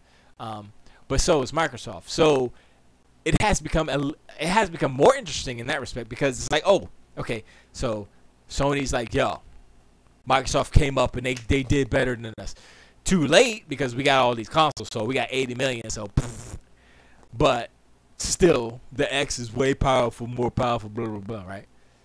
So, moving forward, they're gonna be thinking like, okay, we need to make a super powerful console. But if Sony's like, okay, our console needs to be more powerful than Xbox, period, right? And if they're in a bad situation because if they go all out on the PlayStation 5, that thing's going to be very expensive. And that was one of the things that made the PlayStation 4 so inviting, is that it wasn't so expensive. It wasn't the most expensive console. So in order for Sony to repeat what they did with the PlayStation 4, they need to make the cheaper console than the Xbox, whatever, and it has to be more powerful. How do you propose that they do that? How will Sony make the PlayStation 5 more powerful than the Xbox, whatever, and cheaper? That's the two questions you need to answer. That's the two questions that Sony needs to answer. Now, Microsoft, the rumor is that Microsoft is going to take the X, basically take the X and put a Ryzen chip in it, and maybe a little bit more RAM, and maybe boost some of the speeds, and a bigger hard drive probably. And then boom, that's what you're gonna have, which is kind of okay because it's like, well, it'll be Ryzen and the Zen architecture with the graphics. So it's the new chips, but I mean they're so close to what the next gen should be with the X is that they don't have to go they don't have to double. They don't have to put 24 gigs of RAM in it. They'll do 16. You know what I'm saying? They'll do 16. They'll do a Zen with a Ryzen, and faster pipeline hopefully, and faster hard drives and bigger hard drives, and that's it. That's it. But Sony, I mean, they have to do the same thing, but it's a bigger jump because they only have 8 gigs in their PlayStation 4 Pro, right? So Zodak 821, what's up, man? It's been a minute. I saw you in All Games too, but yeah, just you can either go Mixer or you can go down to the Discord, and on All Games you're on the same page on allgames.com/live, and you can go in through there through the Discord chat because everybody's in there. But yeah, man, what's going on? It's been a minute, man. Appreciate you coming back and hanging out. I think I saw a post of yours on Instagram or something. I don't remember. I was like, hey, I remember him. Yeah, all right, cool. I don't have Skype up, so no calls. But yeah, man, I appreciate you hanging out. Boom, boom, boom. I hope all is good with you. But anyway, so yeah, that's the thing. So next gen is gonna be around the corner. 2020. I say 2020 is gonna be next gen. The first next gen. I don't know if it's gonna be Microsoft or Sony. Probably Sony first. But who knows? If they launch around the same time, I think that the main thing is that I think Sony. I think Microsoft has learned their lessons about like what they did with the Xbox One OG and how they did it. I mean, they kind of copied what the 360 was, but it wasn't as good as what the PlayStation was because the PlayStation 3 was so out of crazy left field that the 360 was way better. It was like, man, the PlayStation 3 is ridiculous. The Xbox 3 is way better than for devs to make stuff. So, but then it reversed a little bit because of that ESRAM and stuff. Because I believe that the 360 had ESRAM as well. I'm not too sure about that though, but I heard somebody say something about that. I was like, oh, okay, I didn't know that. All right, cool. So that's the thing. But now, I think they pretty much have. I mean, Microsoft with the X, they pretty much have started. They paved a preliminary roadmap of how to optimize hardware, by putting the DirectX things in hardware. Big logical teen showed up. Cool. But yeah, by putting a DirectX on the hardware chip in the GPU or whatever, which cuts down on latency and I guess calls to the CPU. So it frees up cycles, blah blah blah. It's more efficient, and that's the thing. It's like smart engineering making these consoles more efficient, and so you can have like a 3 point whatever gigahertz processor with however many 8 cores and 8 threads, and be like, all right, that's cool, that's good enough because our pipeline is so efficient and fast that it's like the best PC right now. And that's where PCs and consoles definitely separate and delineate, because PCs it has to be all around. So you can't put, I mean you can, but it wouldn't make any sense to put like a DirectX into the heart. You know what? Yeah, I don't think that wouldn't be something that would benefit the hardware manufacturers on the PC side. So, but I think is it AMD that has Vulkan, right? I don't remember. No, was it Vulkan, OpenGL, and DirectX? There's another one. I think there's another one. I can't remember it if there is one. But yeah, so it's definitely interesting, the next gen coming up, and I mean it's exciting because it's a next gen of hardware, of PC hardware that's going into these systems. So in that whole ray tracing thing, I'm like, hold up, this is another level, because the NVIDIA showed off some I guess it was real time ray tracing stuff that they were showing with it was a dude and like a dude getting dressed up in like a armor and then the two eyeballs. It was weird. I was like, okay. And then they start dancing at the end. I was like, that's stupid. But I was looking at the graphics and I was like, that looks good. And then I was looking at the Unreal Faces stuff and I was like, okay, that looks good too. So all these things they're showing now are definitely next gen stuff, right? So like the Unreal 4 with the faces they showed and all that stuff, that's all next gen stuff. It's kind of like if you look back at the technology when they were showing stuff for the PS4, right? They were showing, oh, look at this face and like the wizard's face and stuff. They haven't done that yet. They've had some good looking stuff, but they haven't done that in a game.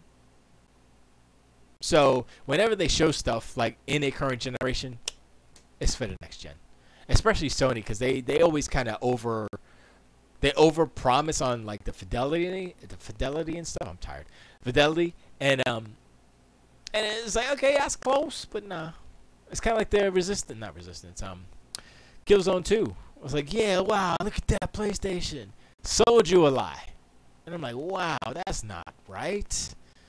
And then, you know, you see the real game. It's like, it's close enough. I'm like, you mother flowers. I swear, boy, y'all been doing this since PlayStation 3. Ever since Xbox came up to have real competition to Sony, to PlayStation.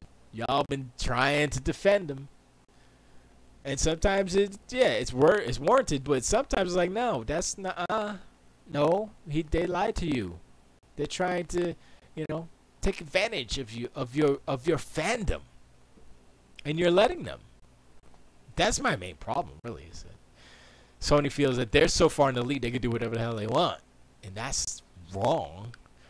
And people are letting them get. It's literally Stockholm syndrome. People are like, yo, they love me because they give me all the good games I want to play, and yeah.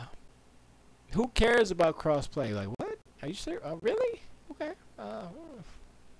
So, you know, that's my main gripe with Sony right now. You know, and it's not really about part of it is Sony's fault, and part of it are the fanboys that defend Sony's practices. And the thing is, it's like I was comparing Philip Mnuchin, the dude who plagiarized all those things that used to work for IGN but got fired, to Trump. In that they both live in their own little world where they feel like they're not doing anything wrong. That's Trump and Philip Mnuchin, right? Mnuchin, whatever his name is. I think Sony's like that too, because they don't feel like they're doing anything wrong because they've sold so many consoles, so they can't be doing something wrong, right? They're doing everything right. That's not right. That's inaccurate. The fact that they're in such a lead gives them space to mess up. But you can only mess up so many times before people get tired of your bullshit and say bye-bye and leave and go for the next best thing or a better thing. And the next best thing and or better thing is Xbox. You know what I'm saying? It's like this whole crossplay thing happened, right? And people are like, wait a second. Even Greg Middle's like, Sony, you're messing up. I'm going to go play on the PC or Xbox or something, you know, and it hurt a lot of fans. And I'm like, well, how are you a big old company, right? With all these people, they supported you, they bought your stuff, and you're gonna treat them like crap. And I'm like, what are you doing? You have all this goodwill that you've built up over these years, and you're just throwing it away. You're shitting in, you're pooping in the mouths. Sorry, of your fans, and you expect them to be like, this is delicious, and I am like, oh my gosh. And I'm so happy that I'm not one of those fans. I'm so happy that I'm not gonna let them treat me as a fan the way that they're treating their fans. It's ridiculous. I don't think any company should do it, and any company that does do it should be punished and reprimanded and taken and put their feet put to the fire and taken have accountability is the word. They need to be accountable for their misactions, and they're not so far. And I am I'm waiting for it to happen because there's only, I mean, can Sony ride this wave out for another 2 years until the PlayStation 5 comes out? And can Sony launch the PlayStation 5 without any mistakes, without any, oh, snap, we don't have this, that, and our competition has this, that. That's what happened in 2013. Sony said, we got this, we got this, we got this, we got this, and it's cheaper, and it's more powerful. That's all Microsoft has to do. More powerful, we have this, we have this, we have this. All your games, they said it, forward and backwards compatible.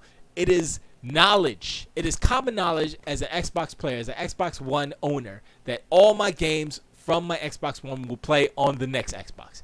Common knowledge. I don't even have to worry about it because that's how they're doing it. It's still a question on the Sony side. You don't know. If you're Sony, you're like, yeah, I got Spider-Man, I got God of War. I'll play those on the PlayStation. There is no evidence that Sony is going to do backwards compatibility. Everybody's saying that, oh yeah, they'll do backwards compatibility. It's the same architecture. That's why they haven't done it the last time. Like, no, that's not why they didn't do it the last time. They didn't do it the last time because they charged you for backwards compatibility. And that makes them more money. So either Sony's gonna play the same role and be like, no, it's not backwards compatibility. It's a HD remake, or it's a upres or whatever for the PlayStation 5. So you have to buy it again. Maybe it'll be $20 or cheaper or whatever, but still you have to buy it again. It'll be 4K 60, but still you'd have to buy it again. Meanwhile, on the Microsoft side, on the Xbox side, it'll be backwards compatible, and you'll get the benefits of the power of the newer system because that's how all their systems work. From the Xbox OG Xbox One, from the original Xbox to the 360 to the Xbox One to the S to the X. Every game subsequently, if you're playing a game from an older system, it plays better on the newer system. That's how it works. I don't know how they did it with the magic, but that's how it works. I play an original Xbox game on my X, and I'm like, yo, this is way. They upscale it 9 times or whatever it is. It's ridiculous. And I'm like, okay, this is automatically. They don't have to do anything to the code, right? It's automatically does it to, I believe it goes from whatever the original Xbox was, 700 megahertz or something. I can't remember. To, no, it's not in this 700. Actually, it might be 700 megahertz. But it goes from there to 3 teraflops. I think the default from the OG Xbox to the X, or to the Xbox One, I should say, is 3 teraflops. Excuse me. So that's what it as far as graphical power, that's what it pushes, and it automatically upscales. It automatically puts out a resolution, a native resolution from 480 or whatever it was on the original Xbox to 9 times. So I think it does do 4K native, if I'm not mistaken. Or I think they're 1440 for the OG Xbox. I'm not sure, but it's super. I was like, okay, this is crazy impressive for them not doing like anything to the code except for, I guess, output. They might have done some tweaking for the emulation within the emulator. But they're not going back and doing assets or anything. They're just kind of changing output algorithms or something. I don't know what they're doing. I'm not a code dude, so don't look at me. And from 360 to the X, same thing.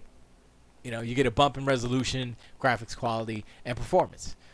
So I'm like, same thing's gonna happen. If I have a game on my X and I'm going to the next X, it's gonna be a bump automatically because that's how they have their system set up.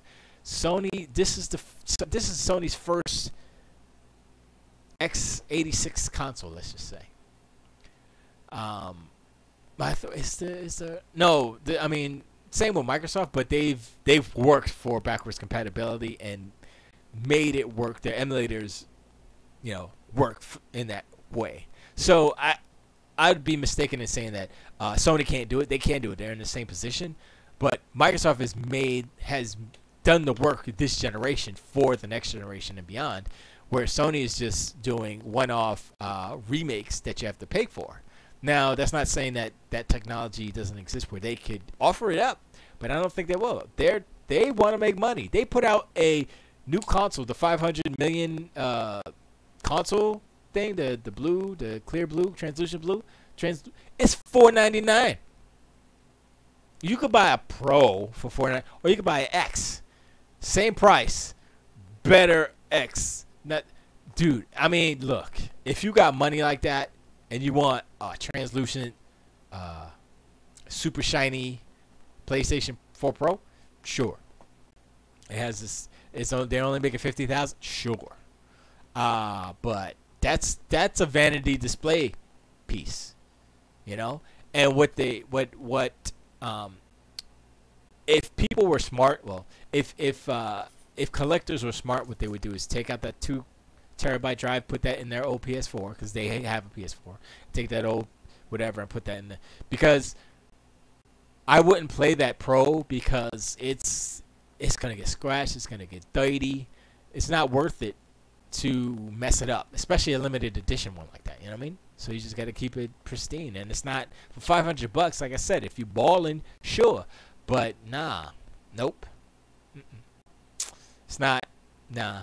If they made it better, if they had more RAM or something, but they put the camera in it. I'm like, dude, nobody wants the camera. Why are you putting this camera in here? Nobody wants the PlayStation camera. Nobody wants it, because nobody VR. Well, yeah, you need it for VR. Anyway, whatever. It doesn't matter. Doesn't matter about that. So anyway, but yes, the future's good, and I mean, speaking of the other, I mean, Nintendo, they have their Switch, and the fact that it's basically an NVIDIA Shield, you can look at the trajectory of where the Switch will go. So you have to look at the different chipsets on the NVIDIA Shield, and that's what it's going to be, basically, because that's what the Switch is. So, you know, you can look at the most powerful NVIDIA chipset and be like, yeah, that's what the Super Switch, or whatever they're going to call it, Super Switch, would be. The S and S, because it's Nintendo Switch, right? So it'd be the Super Nintendo Switch. Yeah, SNS. That's not bad, actually. So yeah, I mean, Nintendo's fine. Nintendo's doing the thing. It's becoming more of an indie. The Switch has become more of an indie haven. So maybe we should put our game on the. I don't. You know what? I don't. It's kind of hard, because the engine that our game is built on is very difficult to port, especially for a small Switch. Already has the most powerful chip found. That's not true. Doomplague. That is. I know for a fact that's not true. Come on, son. It's the one under, because it's the X1 and they have X2s out already. Come on, I don't even have to look that up. Doomplague, you're wrong. The X1 was meant for side by the portable devices, use weaker chips. It is the X. I believe the X2 is already out, or was coming out, and this was years ago. This is months ago when I heard about. I think NVIDIA might be done with the Shield. Yeah, but they still have the chips. I mean, it's really about the chips. Yeah, I agree with the Shield. I don't think the Shield is doing anything for them. But there are more powerful shields than. Yeah, but the X2 is a derivative from the X1, so that's what I'm saying. The X1 is in the NVIDIA Shield. Yeah, it's the most powerful. Whatchamacallit. But the X2 is the next X chip. Let's just say, and just because they use it for cars doesn't mean they can't apply it to the Shield architecture, which is the Switch. That's all I'm saying. It's a chip that they're just putting in different devices. So they will put an X2 in the new Switch. That's what I'm saying. Mark my words. August 19th, 2018, at 9:36 p.m. on the East Coast, they're gonna put an X2 on the new Switch, and not the new Switch that they're doing now to fight off the pirating and the jailbreaking, but the Super Switch. The Super Switch will have an X2, because it makes sense. It's literally like, oh, plug and play. it's a new chip, more powerful. It makes no sense for them not to do that, you know. And it's a good plan. I mean, that's what Sony. No, that's not a good. That's not a good example. I mean, that's the thing. I wish that like Sony, not Microsoft, because I don't know if they're not ready to do something like. Well, you know what? You know what? Okay. Now that I'm thinking about what Microsoft's doing with the Xbox and the whole streaming, the Scarlet, I just realized that they can literally have a Switch competitor because it's streaming. So if you have a Microsoft, a portable Microsoft machine that just does streaming, and it has something that's like an X2 or something that Microsoft does with AMD, then it's possible. I mean, you'd have to have an internet connection, obviously, to stream this stuff, but that's you do it over Wi-Fi or whatever. But the resolution doesn't have to be that high because of the size of the screen. So you can go 720 like the Switch, and it still look okay. I didn't even think along the lines of, hey, Microsoft can do a portable version of the Scarlet because it's just a streaming and it doesn't have as much power as the main console would. And I just came to that conclusion. I'm like, oh wait, I mean, are there any handheld consoles that are like that where it's a hybrid streaming? It's streaming plus some hardware that helps with like input lag and all that stuff. So that's where I'm like, okay, I mean, like what's it, Stream Box? What's the Stream Box called? Stream Box, not the Steam Box. Is it the Steam Box? Whatever the Steam streaming thing is, it just streams it over your network, right? So the Steam Box doesn't have any real computing in it. I think it's just the video encoders and all that stuff, right? I don't think it's anything more than that. Actually, I'd have to look at the size of it but anyway, but if Microsoft, if what they're doing with the Scarlet is, it's like, oh yeah, it's a Stream Box plus, we got some more RAM or we got some more CPU power, blah blah blah, in order to help with the latency issues or the video decode issues and all that stuff. So I was like, oh okay, that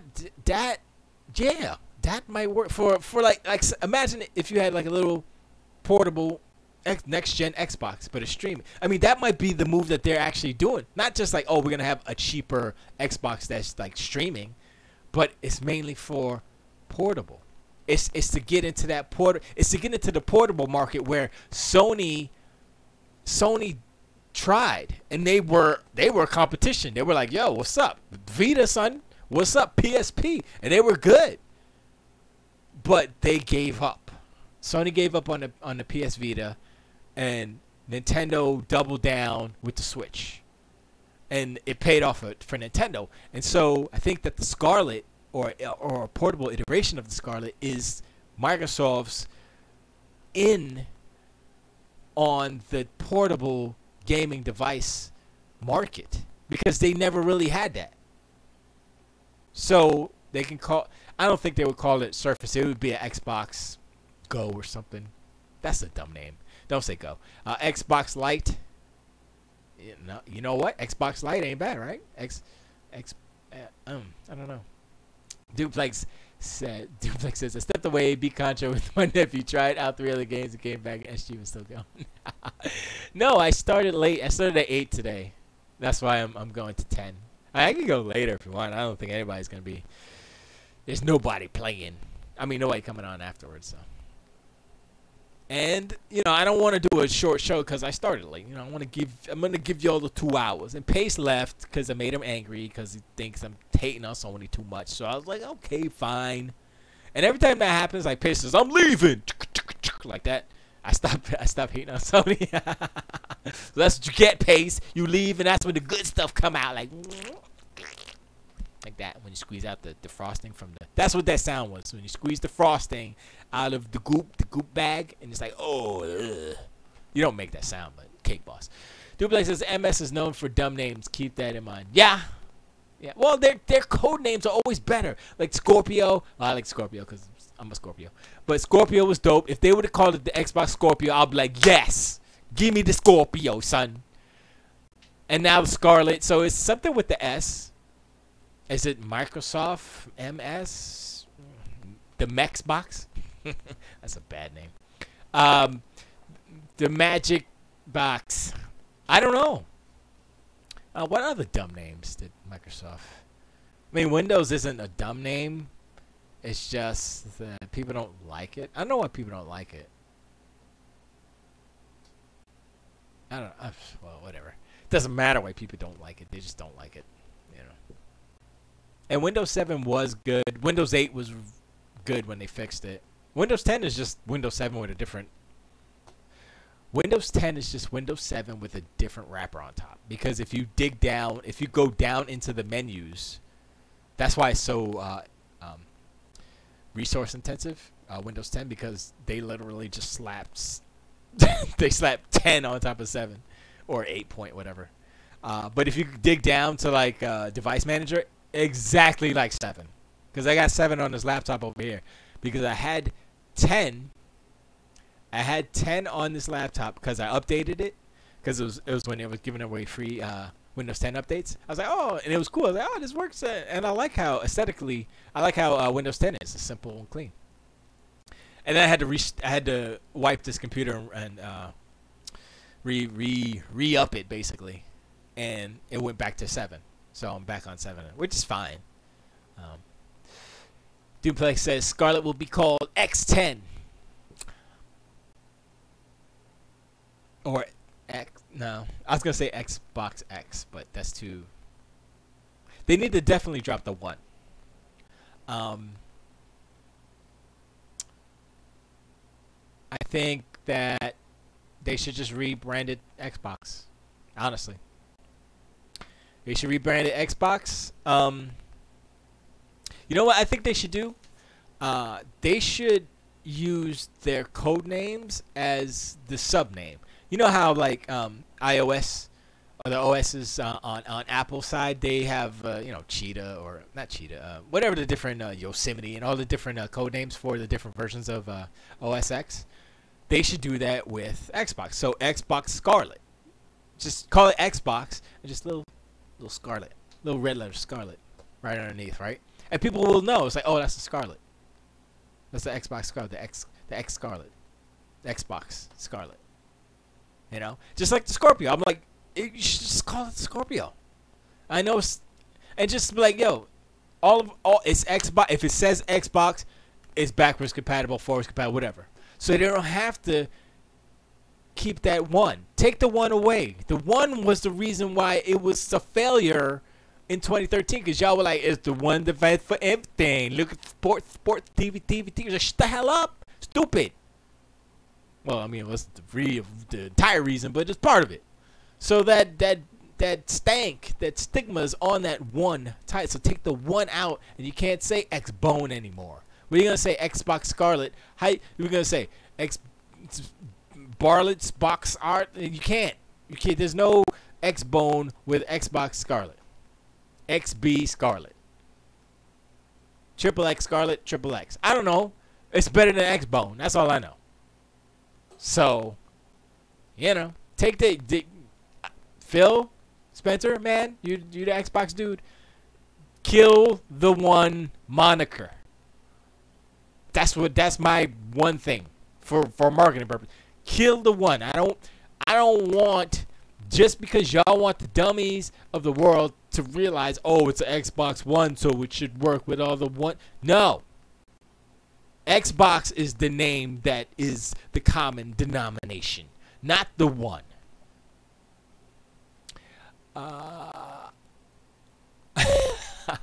Duplex says, I scrolled up, and I don't think I've ever seen that there where one person has 40 lines in a row or whatever. Hey, look, I got him pretty upset, I guess. And I was talking about I don't know if you heard it. I was talking about how Spider-Man is good. It will be good, but Red Dead 2 is going to be better. And how all the overhype and how they're promoting Spider-Man is kind of ruining the experience before it's even out. And all this stuff. And he was like, you hate Sony, you hate exclusive, you hate on everything. And that says something about Tetris Effect. I was like, Tetris Effect, it's Tetris. It's you making it like it's the second coming of video games because it's exclusive. But I'm like, yo, it's just Tetris. Why is it? And he got mad at that. He's like, don't tell me what to like. I'm like, okay, I'm sorry. And then he quit. Oh, so funny. Oh, so funny. But whatever. I mean, I'm sorry I be pushing buttons. It's not my intention. I get a little bit anxious. I get a little bit hyped up. I'm not hyped up, but I get energetic when I'm talking about these things because video games are cool. I like to play them. It's exciting. It's almost like when people are like playing, like talking about sports or wrestling or politics. People are passionate about those things too. I'm not, because it angers me too much to be like, oh, like, I mean, some stuff that Sony does, the things that Atari's doing right now. Certain companies do certain things at certain times, and it makes me upset. But as long as the video game industry is healthy and still around for me, for when I'm in the dirt, and then whatever, I'm good. As long as like the Sega legacy is still there, and maybe one day will come back around and give me a little bit of love. But oh man, these are for all the people who loved Outrun. These are all the people who loved Afterburner. Even though they did do Afterburner Climax, which was I think an arcade port, and that was cool. I was like, all right, that's cool too. But anyway, I'm not getting on that Sega thing again. But yeah, that was funny. That was funny. So you guys, yeah, only I can bring 40 lines of goodness out of you. Remember this. I don't know why it started on the African. I don't know any African people from Africa. Wait, do I? No, I don't. I know some people from Haitian. That's not how you say it, but that's how I say it. Why isn't it called Haitian?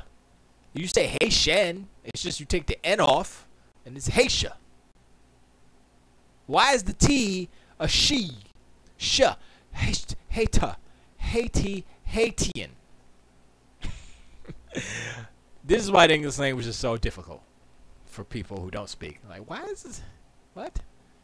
It's like resume, huh? Same word. Get out of my face with that. Sorry, need to. Had to lubricate. So 10 minutes. Guess. So I was perusing, I guess it was Facebook or Instagram, one of the two, I don't remember anymore. And Tiger Claw bought his Infinity War UHD version. I was like, oh man, I want to buy that. And Bridge was like, nope, we ain't got the money now. We on a budget. I was like, oh man, I wanted to buy the movie though. She's like, no. She said, I was like, ah. Then what happened was we ended up going out last night to Elmo's. It was a rock and roll bar. Changa changa chow. And so we know a bass player. His name was Nick. And he was there with his wife. And he's a really good bass player. But he wasn't playing. That was his band. But he wasn't playing because he went to Evanescence. They played down here. Or up. Where'd they play? I'm not sure where they played. But anyway. Yeah, Evanescence was playing. And they played. And they saw them in concert. And then they came to the bar afterwards. And his band was there, and it was a cover band. They play all covers, everything. He's a pretty good singer. I was like, oh, okay. And so we spent 20-something bucks there, and I'm like, dude, we could have bought Infinity War, stay home snuggled. Come on, son. So I'm like, the only reason why I didn't veto that let's go to the rock and roll bar is because she hadn't been out in a minute, and I was like, she was all excited, and I was like, sometimes I guess I gotta do things to make her happy, even though I was like, I don't feel like going. I know this place is gonna give me a super migraine to love, which I get now because, my eye tried to kill me.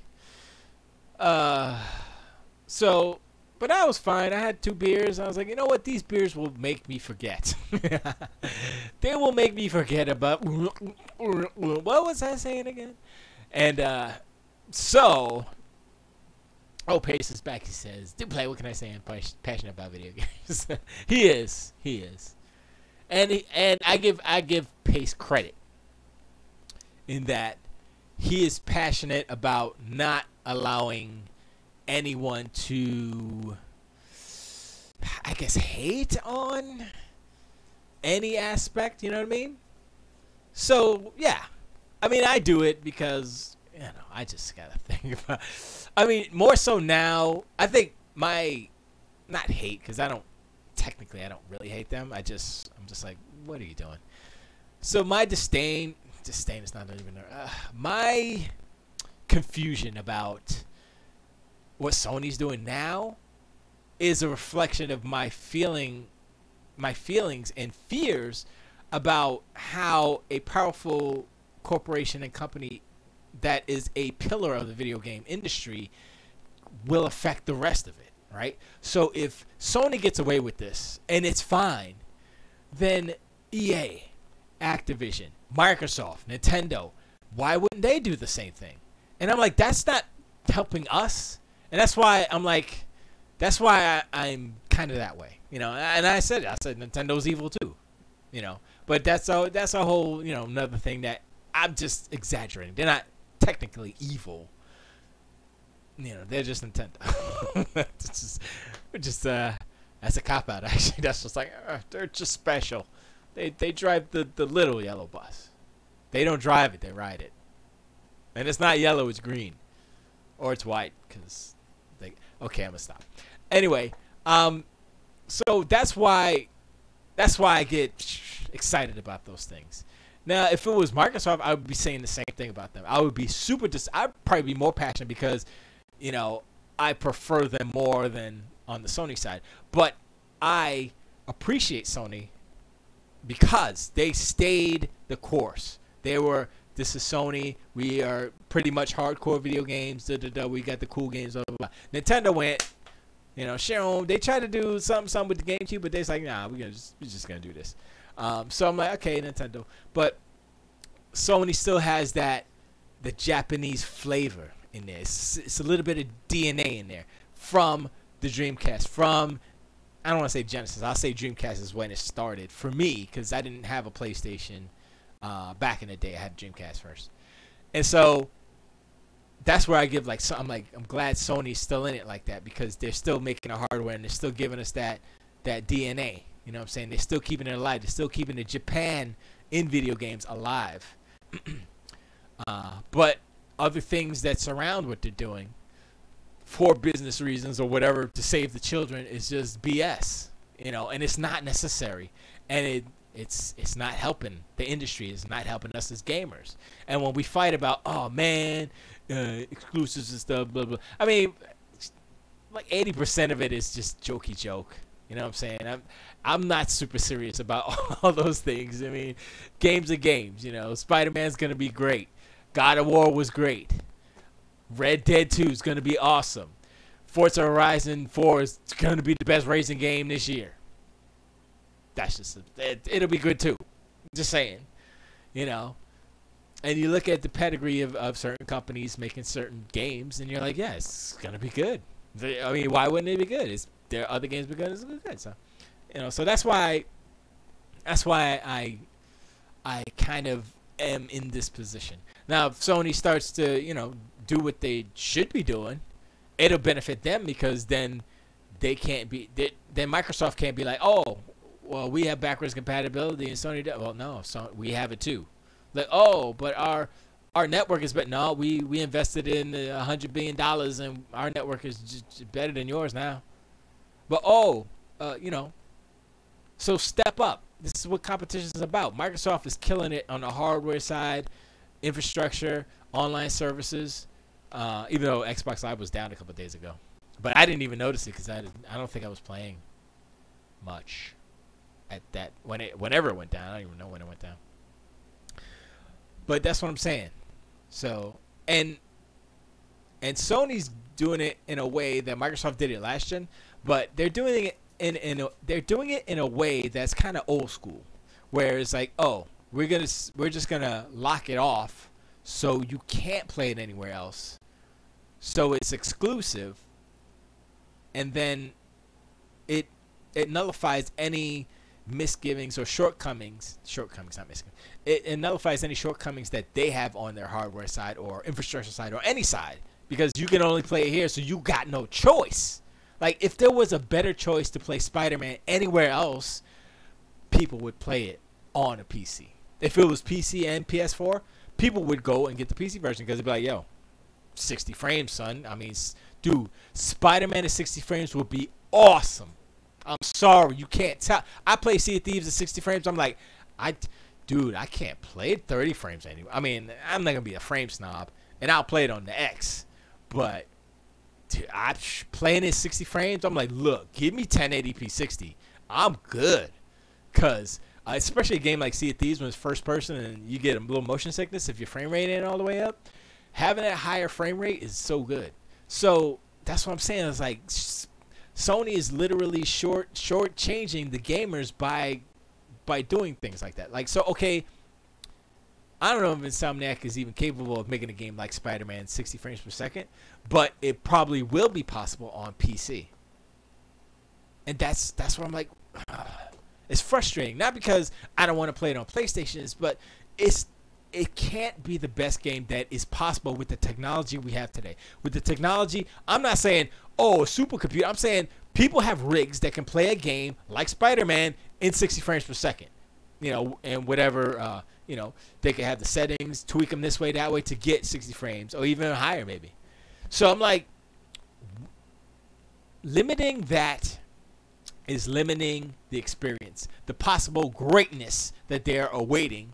Be greater. Yeah, I want it to be greater, but I can't because I can't play it on PC. Because, you know, this whole exclusivity thing is such a big deal that you're shortchanging gaming. You're shortchanging gamers. You know, if you're just a PC gamer, you're like, okay, am I going to go out and buy a PlayStation 4 just to play Spider-Man? Probably not. Because, like, those PC gamers that are like super, oh man, PC is the best, they're not even looking at consoles. They're like, yeah, whatever. But if Spider-Man was on PC, guess what? That's more sales for Sony. That's more sales. That's more millions of dollars, more millions of units that you could sell. And I don't even understand why they're not doing, you know, PC, PS4 exclusivity only, because that's still exclusive as far as I'm concerned.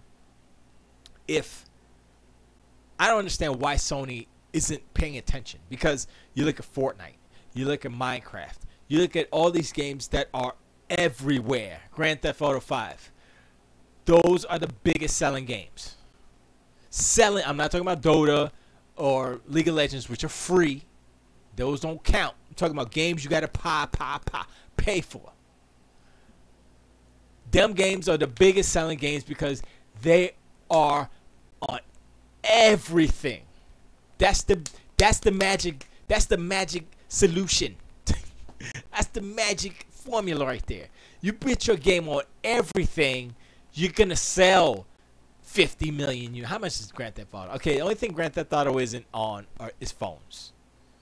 But they have 2 generations of consoles they span. They got PCs. They got the online that's killing it right now. That's the real reason why they sold so many.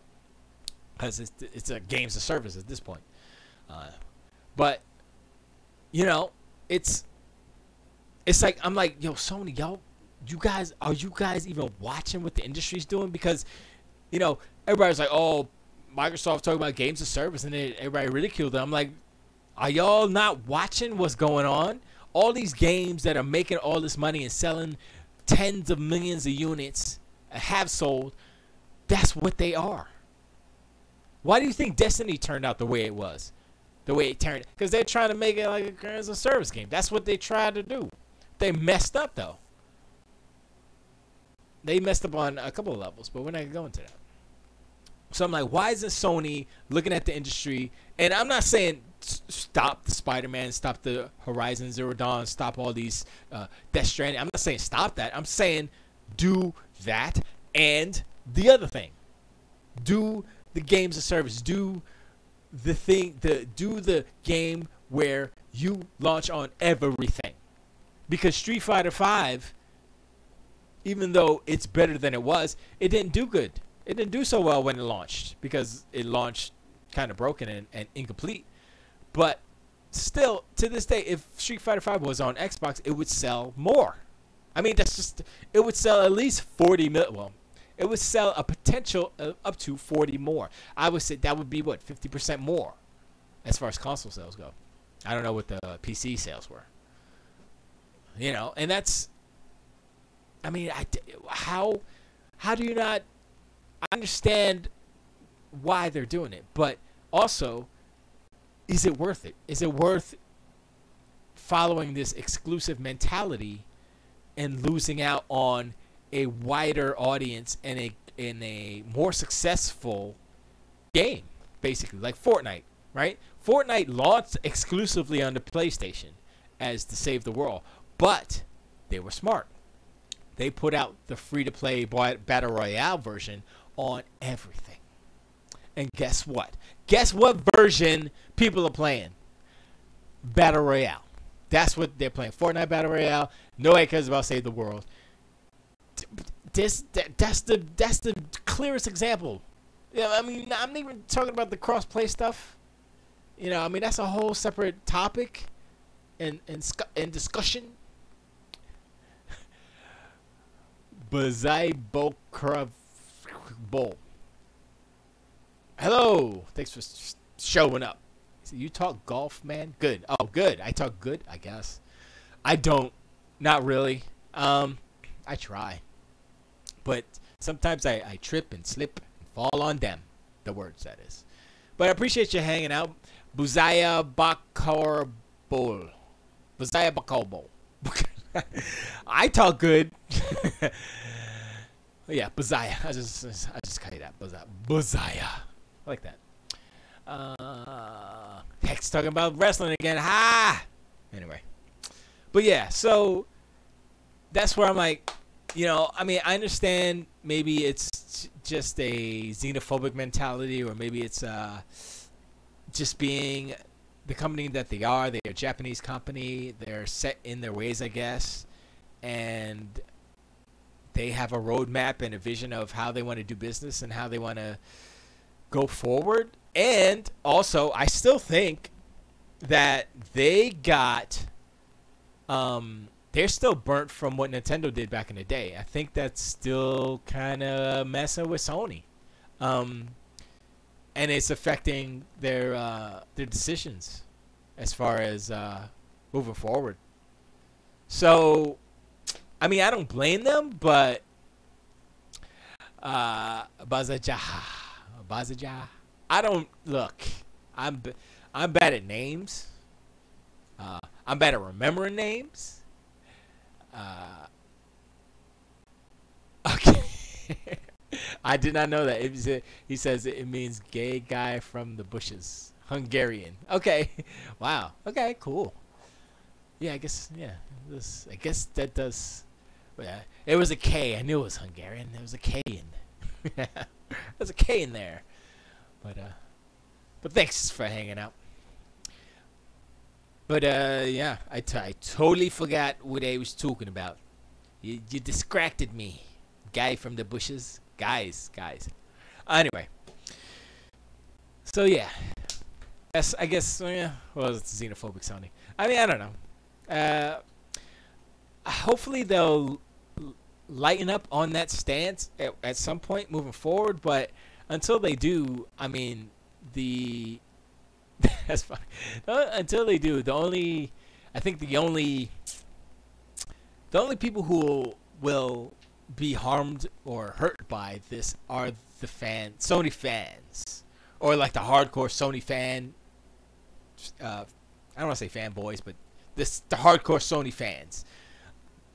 They'll get hurt, and I don't know. Will it get to the point where they'll jump ship? Possibly, but it shouldn't come to that.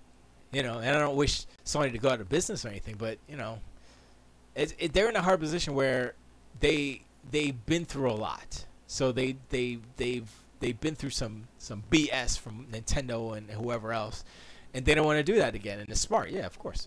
So it's like, okay, but some of this stuff is just nah. I mean, because times have changed. So, and Nintendo's a Japanese company. You're a Japanese company. So, true. I mean, you have the xenophobia aspect, but you know, Microsoft is not Nintendo. So, and the fact that they don't do the crossplay is hurting Minecraft players on PlayStation because they didn't get that update, that Play Together update, where it was, I think they did a ocean biome, and they did a wing flight suit or something. There's a whole bunch of updates they did to Minecraft, and Sony can't get it because they don't do crossplay. And part of it was the update. Part of the update was to implement the crossplay, and it was all kind of mixed in together. So they don't get it. So I'm like, I guess the Minecraft version on Sony's platform is kind of stuck in time. I don't know. Will it continue to get updates? Or will there be a separate update for Minecraft for PlayStation that's separate from the PC, Xbox, and Nintendo? And are they gonna do that? I don't know. I mean, it doesn't make sense for Microsoft to do that, but it would hurt the PlayStation. It would hurt the Minecraft fans that are playing on PlayStation. So I think they will continue to update it, but I mean, certain things they can't put it in because of crossplay. So I don't know. It's weird. But I mean, that's just like one example for that. And I heard they were doing a PUBG update. I didn't update mine, and I have to get back into that because it's a cool game. It's definitely better than Fortnite in certain respects. The shooting is better. Fortnite is just easier to play, but PUBG is like a different feel. You know, it's more intense. It's more suspenseful, if you will. So that's why I think I like PUBG a little bit better. And you could drive around like an idiot and like they crash into people. Well, they nerfed the vehicles, so you get shot more easily in the vehicles and they blow up easier. So I was killing fools back when they first launched. I was like, I was killing fools because you can't shoot them on the car, in the car. But yeah, they nerfed it, so it's a little better. But there was an update where I think it's day-night cycles and weather, dynamic weather, I believe. Well, I know the dynamic weather definitely, but day-night cycles, I'm not too sure about that. But no, I think it was a night cycle. That would be cool. Snow would be so cool in PUBG. That would be cool. Just throw snow on the map. That might break the map. That might break. I don't know if Unreal can handle snow. Is there a game that is Unreal that's open world that has snow in it like that? I don't know. So that's the thing. But yeah, I gotta dive back into PUBG and get them updates. And there was something else that I was gonna play. Well, I gotta play some Sea of Thieves, but I gave up on the skeleton ships because you need a crew to do that. And Tedekin and Subsea they're my crew basically, and they've been playing. They're on the special invite servers, so I can't play with them because I'm not a special pioneer. I'm not a pioneer. So whenever I see them, they're like, they're pioneering, darn it. So they're probably playing the cursed, not the cursed sales, the other one, Forsaken Shores. Yeah, that's the one. They're probably playing that right now. So I have to wait until it's actually released, which is September, a couple of weeks. So that'd be cool. So I'm gonna play that, yo. But that'd be cool. But what else? I think there's nothing else as far as you know what happens every time I do a show. They're like, yeah, and that's it. The show's over. Then I go in the house and chill, sit down in front of the TV and look at some headlines. Like, oh man, I forgot to talk about that. Oh, you know what I was gonna do? This is what I was gonna do, and this is what I am gonna do. Derek H is in chat. What's up, Derek H? I hope this is okay. I'm gonna ask you before I do it. I want to read the first chapter of your book, The Ship with Red Hair, live on the internet right now. Is that okay? Let me know. I know you're in chat. I see you lit the green. I see it. You're there. I'm asking you now. Hopefully, well, actually, I'm gonna type it in the chat. I'm a sucky typer.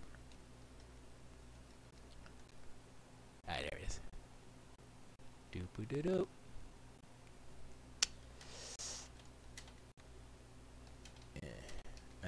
Read the first chapter of your book on the air? Oh man, I just told Tor. Oh my god, you know what's wrong with me? Oh, a lot of things. All right, let me boom. All right, boom. Okay, so I asked him the question. I'm out. Son of a bastard. I'm gonna wait for that response, and meanwhile, I will load it up. Let me get it up here. I'm bringing it down here. Where is it? I have it somewhere. Oh, there it is.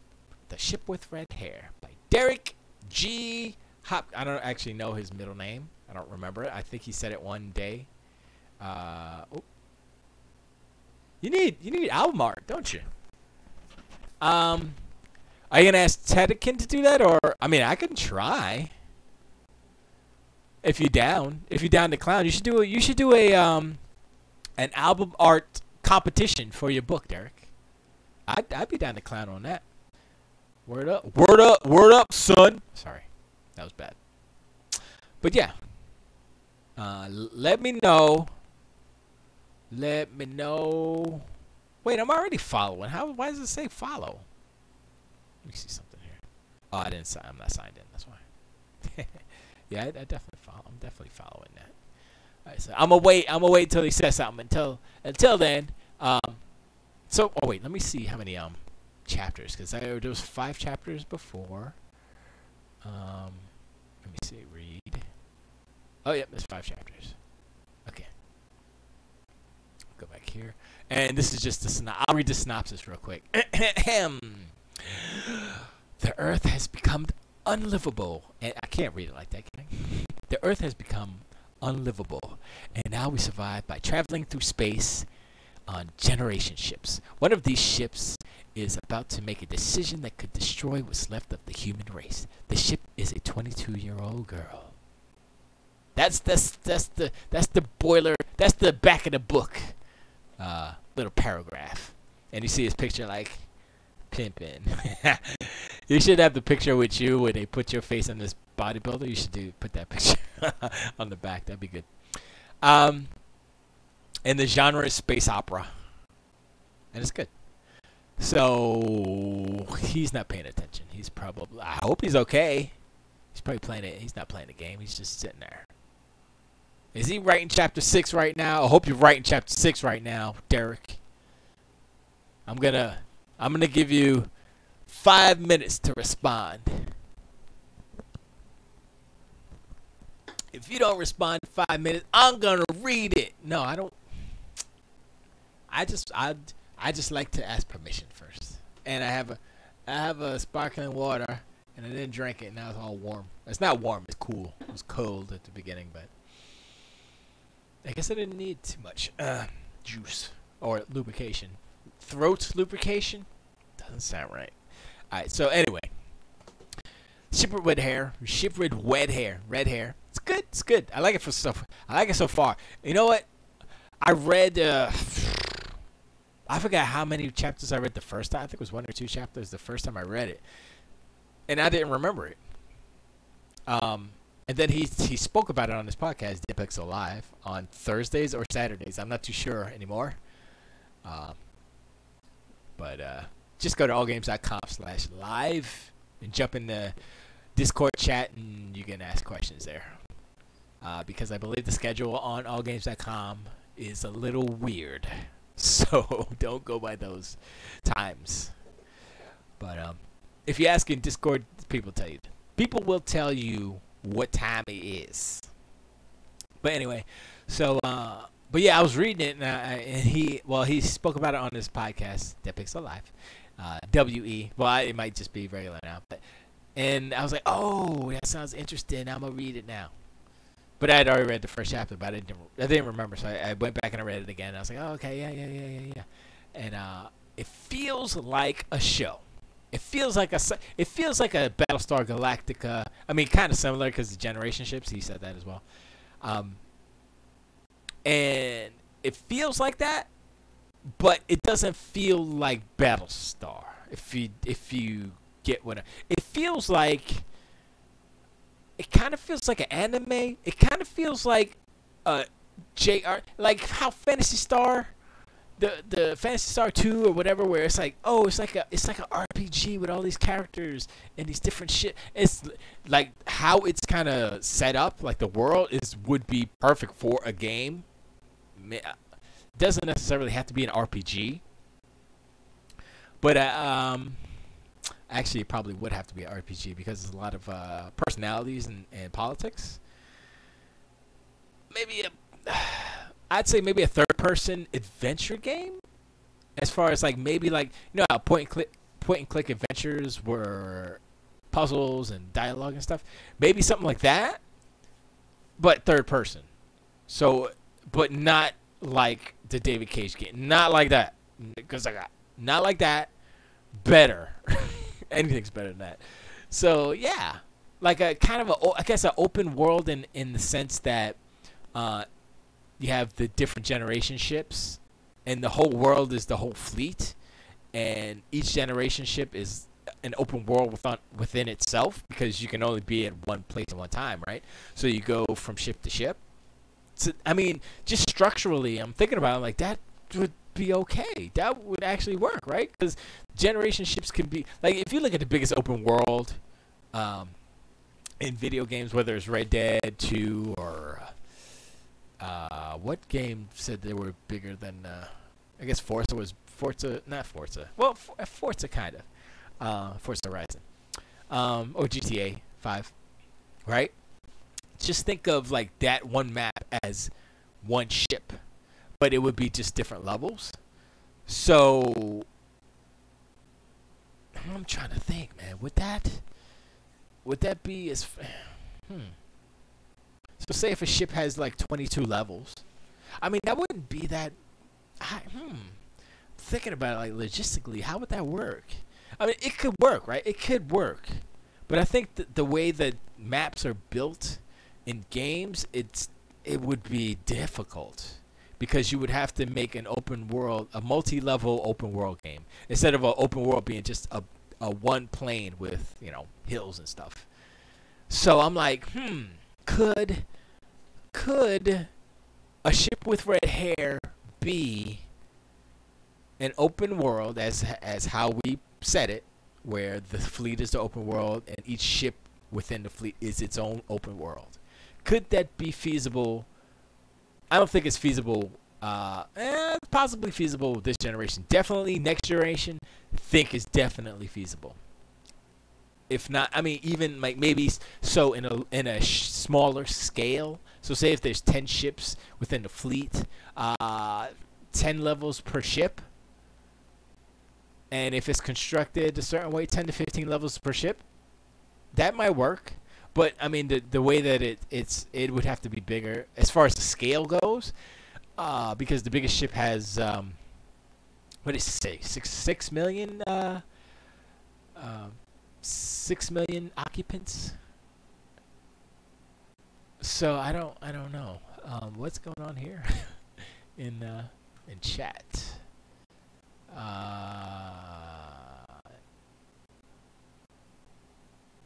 What late fees is that for? Let me see. Game. Let me look it up real quick. If you ignore late fees long enough, they just go away. Oh, yeah. I wish I would have kept some freaking Blockbuster stuff. Definitely go away because the whole franchise goes away. But yeah. So.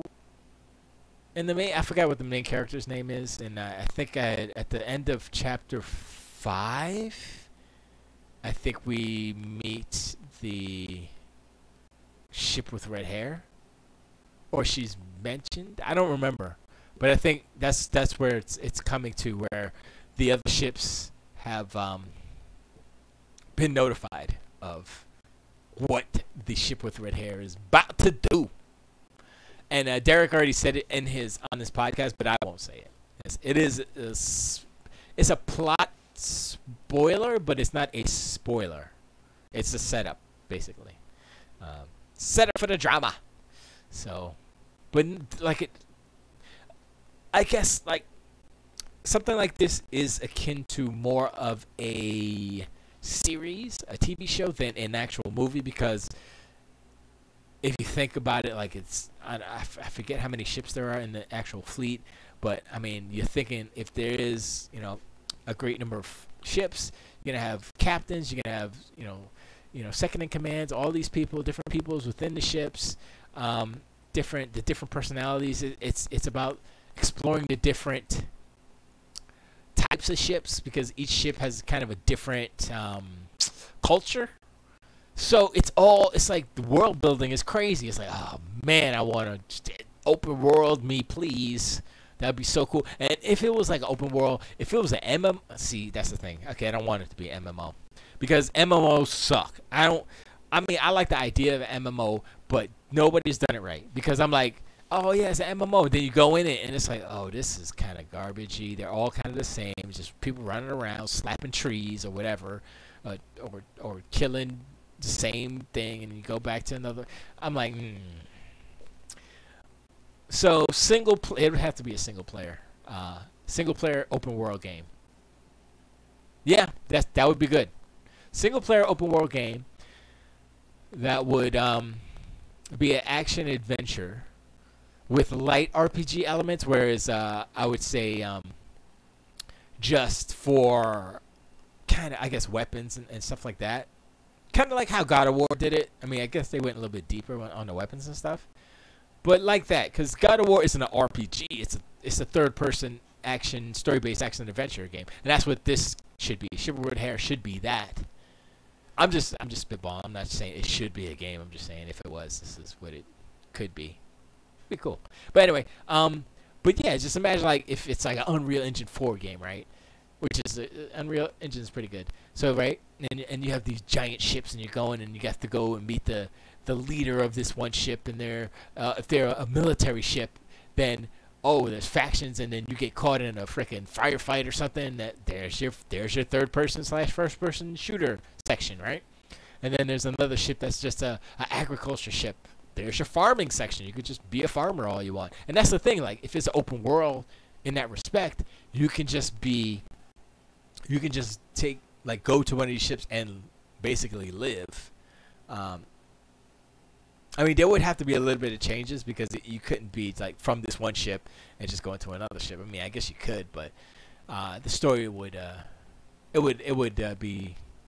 change what the story would be. So it wouldn't be exactly what the actual novel is, but the world of the ship with red hair is a good template for an open world action adventure game. Most definitely, it would be good. Now imagine like a game like that. Like if God of War was open world, it'd be cool. But imagine if a game with God of War graphics in space with all these different ships. And the thing is, it's a ship, right? So maybe the airlocks are similar or whatever. But then you go inside, once you get into the actual meat of the ship, the giant spaces or whatever. Then it's like, oh, this feels like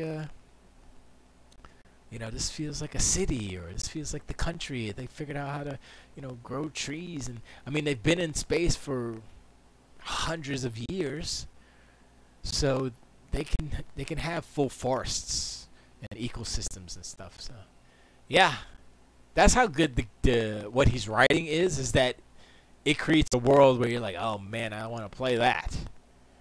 So that's the thing. But anyway, I'm done pretty much. I got nothing else to say. I don't think I have anything else to say. I think I'm done. I think I'm done. Yeah, I got nothing else. Well, I was gonna read it though. Oh, let me see. Let me go down. Good tag class. So Kevin Spacey had a new movie that came out this week.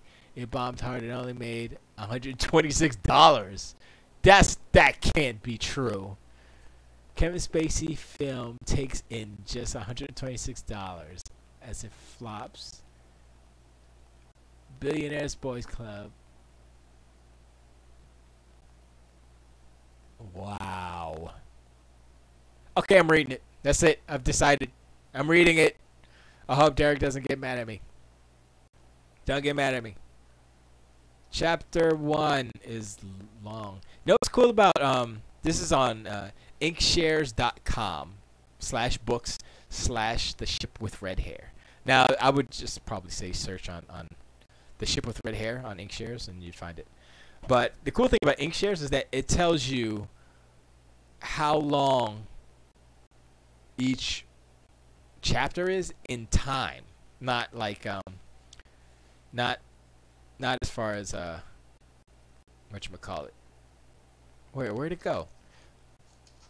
Oh, I got a message real quick. Let me see. Dude, I'm still doing the show. Bridget, so lazy. Okay, so wait, let me go back. All right, so I'm gonna read the first chapter. Well, when I was reading it, it showed me in minutes, like how long. I guess based on how many words per minute you read. But so let me read it. Okay, this is chapter 1 of The Ship with Red Hair. Had to lubricate. Okay. Ooh, excuse me. Sorry. Ready? Here we go. As soon as I put in my headset, wow, I already started. As soon as I put on my headset, all I hear is screaming, while yelling to be more precise. Wow, I'm messing up. Let's go. Let's go back. As soon as I put on my headset, all I hear is screaming, while yelling to be more precise. There's a very clear, very loud voice threatening to kill everyone on the ship, all 75 million of us. I hit the mute button and looked to my training officer, Barry. I think this is one... Aha! Sorry. I think this one needs to be moved up the chain to someone higher up. I may have been promoted, but still, handling genocidal threats seemed above my pay grade. Barry slid his chair over to my station and looked at my comm screen. Nah, that's a mill ship. Let me guess. They're demanding we change course or they'll open fire. Pretty much. I hand over the headset, hoping to distance myself from possible starting a war on the first day of my new job. Barry refuses to take the equipment. Empty threats. There's been ship-to-ship warfare and there. Oh my gosh, I'm an idiot. I'm a bad reader. Pause. Oh my gosh. Hello. Yes, I am still doing this show. Yes. Bye. Oh, Bridget. Okay. Should I start over? No, man. Okay. Barry refuses to take the equipment. Empty threats. There hasn't been a ship-to-ship warfare in centuries. It's just bravado. That's the only way they know how to talk on mill ships. I bet they greet each other each morning by threatening to eviscerate their loved ones. Find out what they actually want. I slid the headset back on. After the initial shock of being told we're all going to die, it dawns on me just how ridiculous of a threat it was. This ship, Cassian, was created 800 years ago by hollowing out an asteroid. Even at its thinnest point, it would take 10 times the ordnance to mill. Blech. It would take 10 times the ordnance a mill ship could carry just to leave a noticeable mark. As calmly as I managed, I asked the voice on the other end to restate their request. The response is just as loud as the previous one. Unless you modify your heading plus 0.13 by 0.023 by 11 degrees immediately, you will be violating the sovereign area of the military vessel Angelford. We will be forced to open fire with a defensive salvo to protect our citizens from your reckless actions. I check the nav computer, even though I already know what it will read. The Cassian is perfectly on course. Before I move up to communications officer, I spent 2 years in the navigational bay. Keeping a ship the size of the Cassian on a steady course was a task that took 3 shifts of 50 people working full-time, plotting and inputting corrections into the 2,300 thrusters fastening to its rocky surface. That's before you take into account the 2 massive ion drives that move us through space. The navigational bay is an important job, but it's also intensely monotonous. A row of 10 workers would plug in the same equations into their terminals to make sure the results matched. Then those results were sent to the thruster simulators, and we got a new set of results. And if those matched, then the updates would go to the next team, who would repeat the process. By the time any of the thrusters were actually fired for even a tenth of a second, the procedure has been checked hundreds of times. It was tedious. But when you are moving a home of 75 million citizens through the galaxy, it's important not to make a mistake. And Cassian was just one of 225 ships in the fleet, all traveling within 100,000 kilometers of each other. So precision was key. So 225 ships, at least, what does it say, 800 years old? Okay, sorry. Keep going. That's why I knew there was no way the Cassian was violating the sovereign area of the Angel Ford. I had a good guess about what was going on. I've never been on a mill ship. In fact, I was like most citizens and never traveled outside my home ship. When it comes to other ships' types, each has their own stereotypes that go with it. In communications training, we were told not to fall prey to those misconceptions. But I had a feeling that the stories about mill ships using outdated nav boxes, minimal food plots, and under-maintained thrusters because they spent all their time training and loading up for war and non-existent aliens were true. Why increase the efficiency of your navigation computers when you can research new sonic rifles? What was more likely, their 200-year-old nav box being slightly out of sync, or the Cassian's deck full of workers forgetting to carry a 1?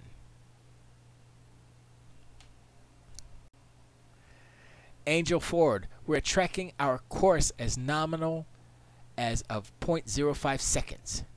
Request that you recalibrate your navigational system with the updated data. I am sending a pulse rifle of the needed mapping updates so that you may check them against yours.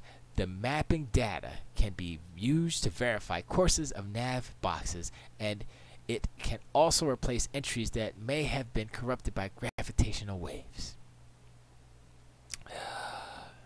Barry looked at me quizzically. How can something be corrupted by gravitational waves? Is that even a thing? I have to give them an out so they have some kind of excuse instead of having to admit they're on a ship with obsolete equipment and obsolete data. At least this way, they can update their mapping information. I still wanted to avoid giving the voice of the Angel Ford any provocation to open fire on us, no matter how useless it would be. After a few tense moments, the voice on the headset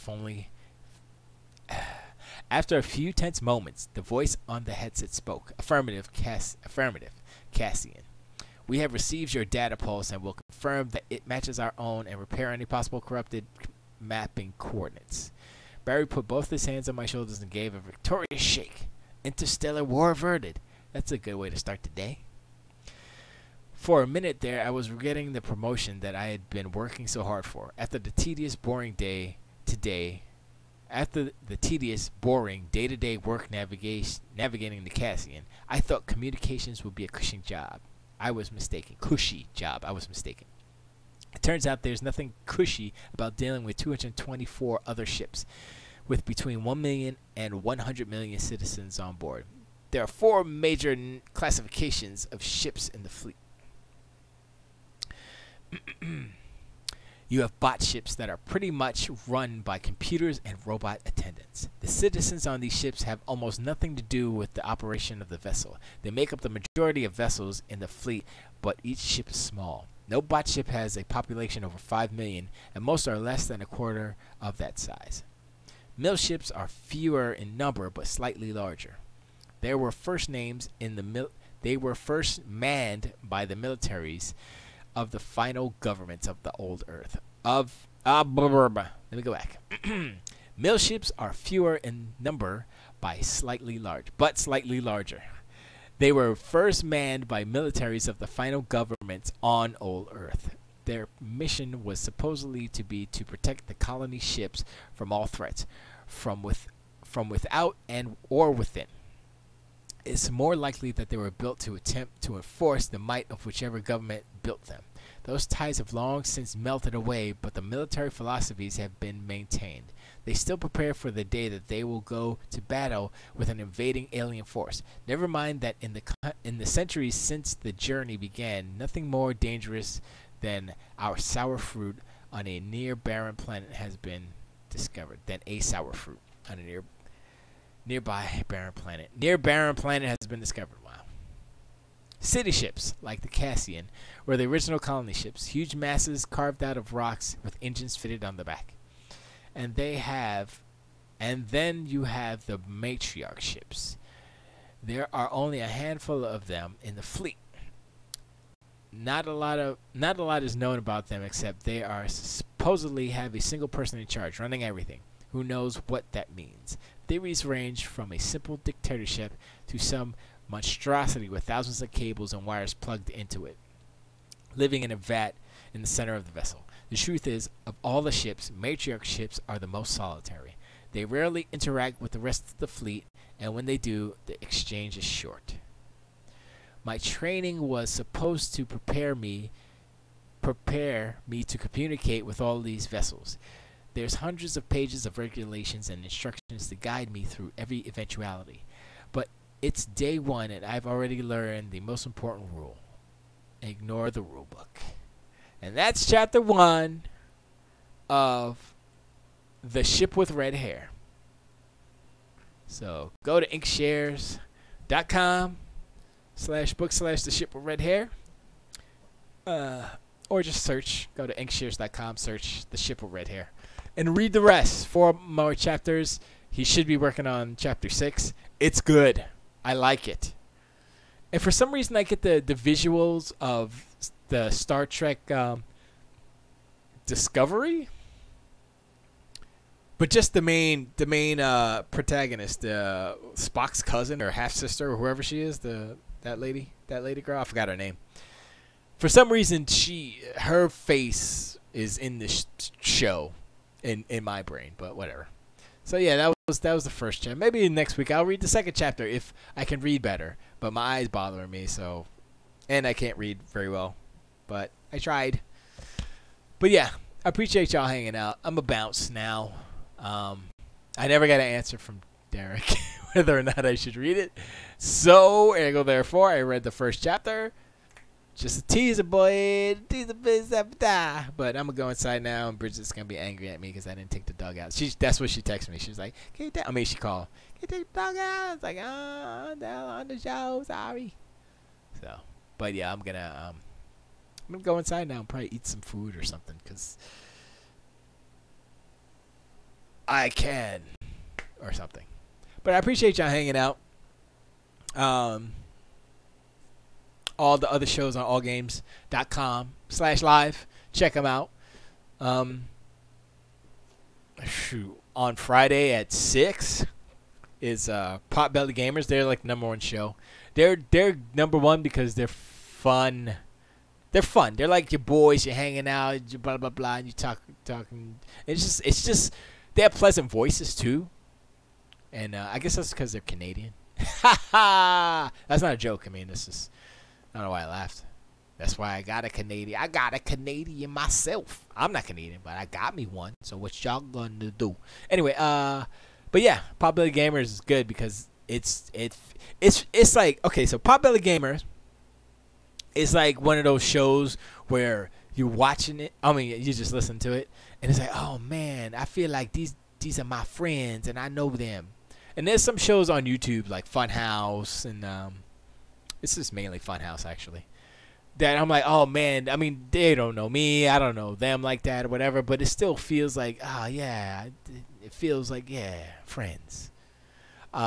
Giant Bomb too, and Potbelly Gamer. That's why they're number one, because that's what they feel. They feel like old friends, and you're just joking around, you listen to them, and they feel, it's just genuine, good time fun. So instead of me, I'm sitting here, blah blah blah, I hate Sony, y'all. And people are like, oh, that's why a lot of people, you know what, I'm gonna do, I love Sony. I'm gonna do a love Sony. I'm gonna do a show that is the competition to Kind of Funny's PS I Love You XOXO. I'm gonna do one of those. Cause I could turn it on and off. I could turn on fanboyism for anybody. Cause you could just look at it, whatever people do, or companies do, and find the bright spots and ignore the bad spots. You know what I mean? And that's easy to do. That's what people are doing anyway. Jeezy says Xbox is done. Game Pass is done. Okay. Jeezy is a super fan, super Sony fan. I won't call him a fanboy. I don't know if that's accurate. But he's pretty close. If you look in the dictionary, if you look at Webster's Maryland Dictionary, you look under Sony fanboy, B-O-I, boy, you'll see a picture of Jeezy, Dr. Evil. And he'd be like, Xbox done. Like that. I guess. I don't know. That's my, I was going to do a British accent, but I think I'm too tired. If you look at the definition of... Okay, I'm trying to be the Edinburgh guy. I can't do it because I am too tired and my British accent sucks. And I'm tired. What is... I gotta... I don't know, what is GC playing? Sony Defense versus Evil. Esgee, how'd you do that? That's funny. Playing Sony Defense versus Evil Esgee. That's good. That's pretty funny. During sex, I mean, a professional wrestler will never be socially accepted. Yeah. Wait. What?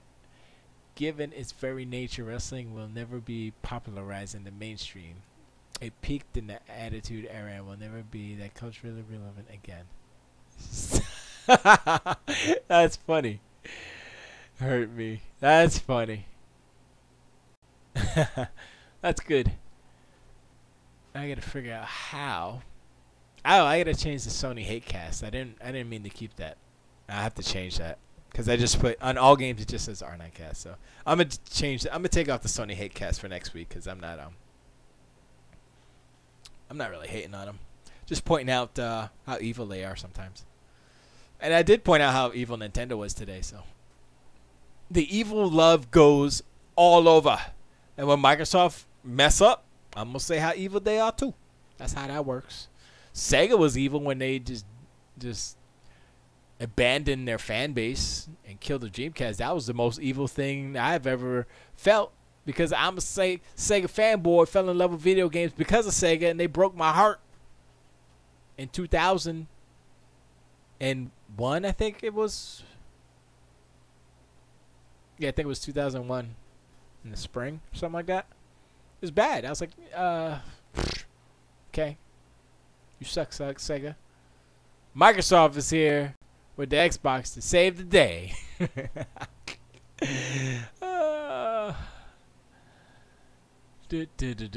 Shadow Next Gen says you don't play games. That's true. You should play some games. That's the thing. I gotta go. I think I'm gonna go on Game Pass tonight and see what's popping on there. Because I played State of Decay 2 on Game Pass, and I'm glad that I didn't buy it. I'm glad I have Game Pass because it's worth it. This will be the last thing, and I'll go because I'm really got a super headache right now. But there was no way I'm glad that I played State of Decay on Game Pass because I was like, yo, if I would have bought this, I'd be super upset. And I'm playing through Recore on Game Pass.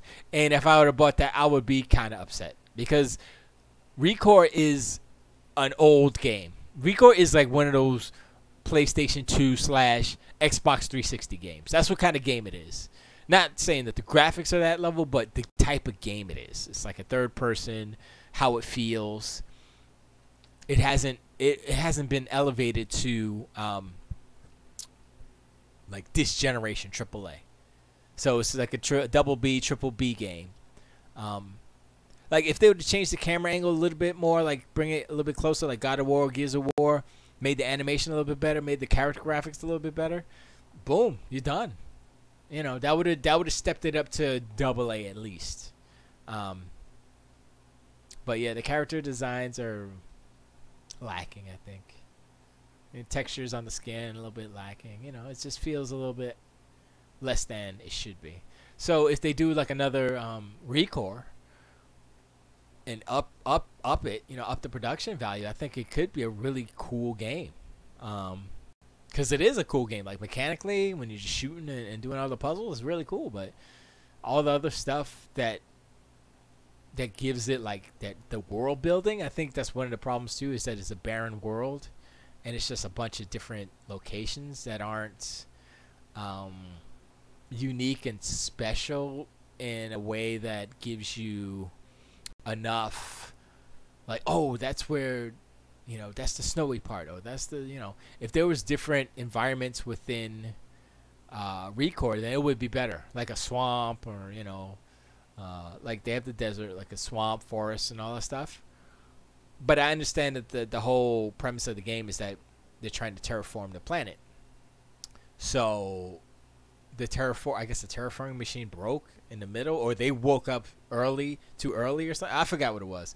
But I think if it had different environments, it would definitely be a better game. Because you need a bit of variety when it comes to that stuff. But anyway, I'm done. I'm going to go and play some games and stuff. I'm still working on getting streaming some stuff. So what I might do next week is I might bring in the PlayStation 3 and do a little Uncharted 3 gaming in here. Plug it in. I have this little thing. I forgot. I think I paid like $20 for this thing. And basically, it's a way to instead of buying like a Elgato or whatever, you just plug this into USB and then you plug in VGA, right? And so what the other thing I bought was VGA to HDMI. So I plug this into the PlayStation and plug in the VGA to here, and then plug this into the computer, and boom, I can stream PlayStation, just like that, easy. Or anything else that's HDMI I could do. Like I have my other Xbox One in here, so I can play off of there. Yeah, I'll see. I might do that. I mean, as far as Game Pass goes, when Forza Horizon 4 comes out, I might play some in here. Once I still need to do some setup in here because I have my one desk here that I built, which is awesome. And I really like the way this came out. It's a floating desk. And it's super dope. It's super strong too. I had a glass desk, and I used the glass out of that desk for part of the surface here, and then I built a frame around it, and then I used some flooring here. I built my keyboard, my musicals keyboard into here, and my other stuff, my laptop and stuff there. So I'm gonna build another shelf where I have a 88 key keyboard. It's big and heavy. It's so heavy. Oh my god, it has to be like 80 pounds. It's a heavy keyboard, and actually, it might be heavier than 80. It might be 80. It's big, too. So I want to build another floating desk that's strong enough to hold that. And I have these, my friend Tony gave me basically a server rack. And I still have it, basically. But I took the sliding part of, I guess there was I don't know what was in it. But there was a sliding part of the server rack. I took that out. And so I'm going to build a sliding component on that other surface underneath. So if that's strong enough to hold the keyboard and all the mounting, then I can just pull the keyboard out and play the full-size keyboard or play this 49. I have this 49. I'll have the 88, and then I have a control surface, a core Pad control is what it's called. Let me try to get it here. This, somebody gave me this, which is good for drums and stuff. So I kept it just as a simple controller for drums. So I'm gonna eventually get that going, get all these things going, but I am limited in space, so I have to reconfigure my under the desk here. I have my 2 computers here, my laptop here. I'm gonna configure my other computer for streaming, so I can play PC games, stream to there. So it's a bunch of different things that I think I'm gonna do, and I have to get some. Oh shoot! I just think I thought of something. I can do that. I need a display port to VGA though. So if I do display port to VGA, I can stream that computer, this computer, out to this computer. I might be able to do that. And if I set up the second computer for streaming, then I'll be good. But anyway, I appreciate y'all hanging out, all my ramblings. Yeah, that's it. Check me out next week at 7 instead of 8. And this was a long show. I went 3 hours, which is I wasn't supposed to, but that's okay. But I appreciate y'all. Yeah, once again, go to allgames.com. Check out all the shows. Potbelly, Gamers, DPL, Fantastic Forum is good for comic books and comedies and all. Well, they're just funny, so but it's mainly comic books and stuff. 42 Level 1, Gaming History 101. I think he's still doing that, maybe. B Team, of course. Yogizilla and the horseplay. My brain. Yeah, and I'm forgetting something. I don't remember what, but Mom's Minute. I think they said she was gonna come back, but I don't know if she's come back yet. Don't worry. My brain's done. I don't remember anything, and I'm sorry if I forgot you. But it's not that I don't love you. It's just I have brain damage, basically. And I don't know if that's a joke or not. Technically, I don't. I guess technically I do have brain. If your eyes are part of your brain, yes, I have brain damage. I definitely have nerve damage, and it's right close to my brain, so it feels like it. Anyway, preach, and I'm gonna all games. I'll preach, and I'll talk to you next week. Tiltawait, tiltawait, all games. Da dee dee dee dee dee dee dee dee dee. So I'm gonna be like, bam! Appreciate you, y'all, on Mixer and Twitch and YouTube. But I don't know about that. But yeah, check y'all latest. Tilt away.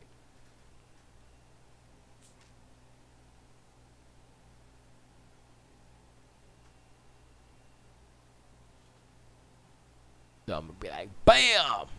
Appreciate you, y'all, on Mixer and Twitch and YouTube. But I don't know about that. But yeah, check y'all latest. Tilt away.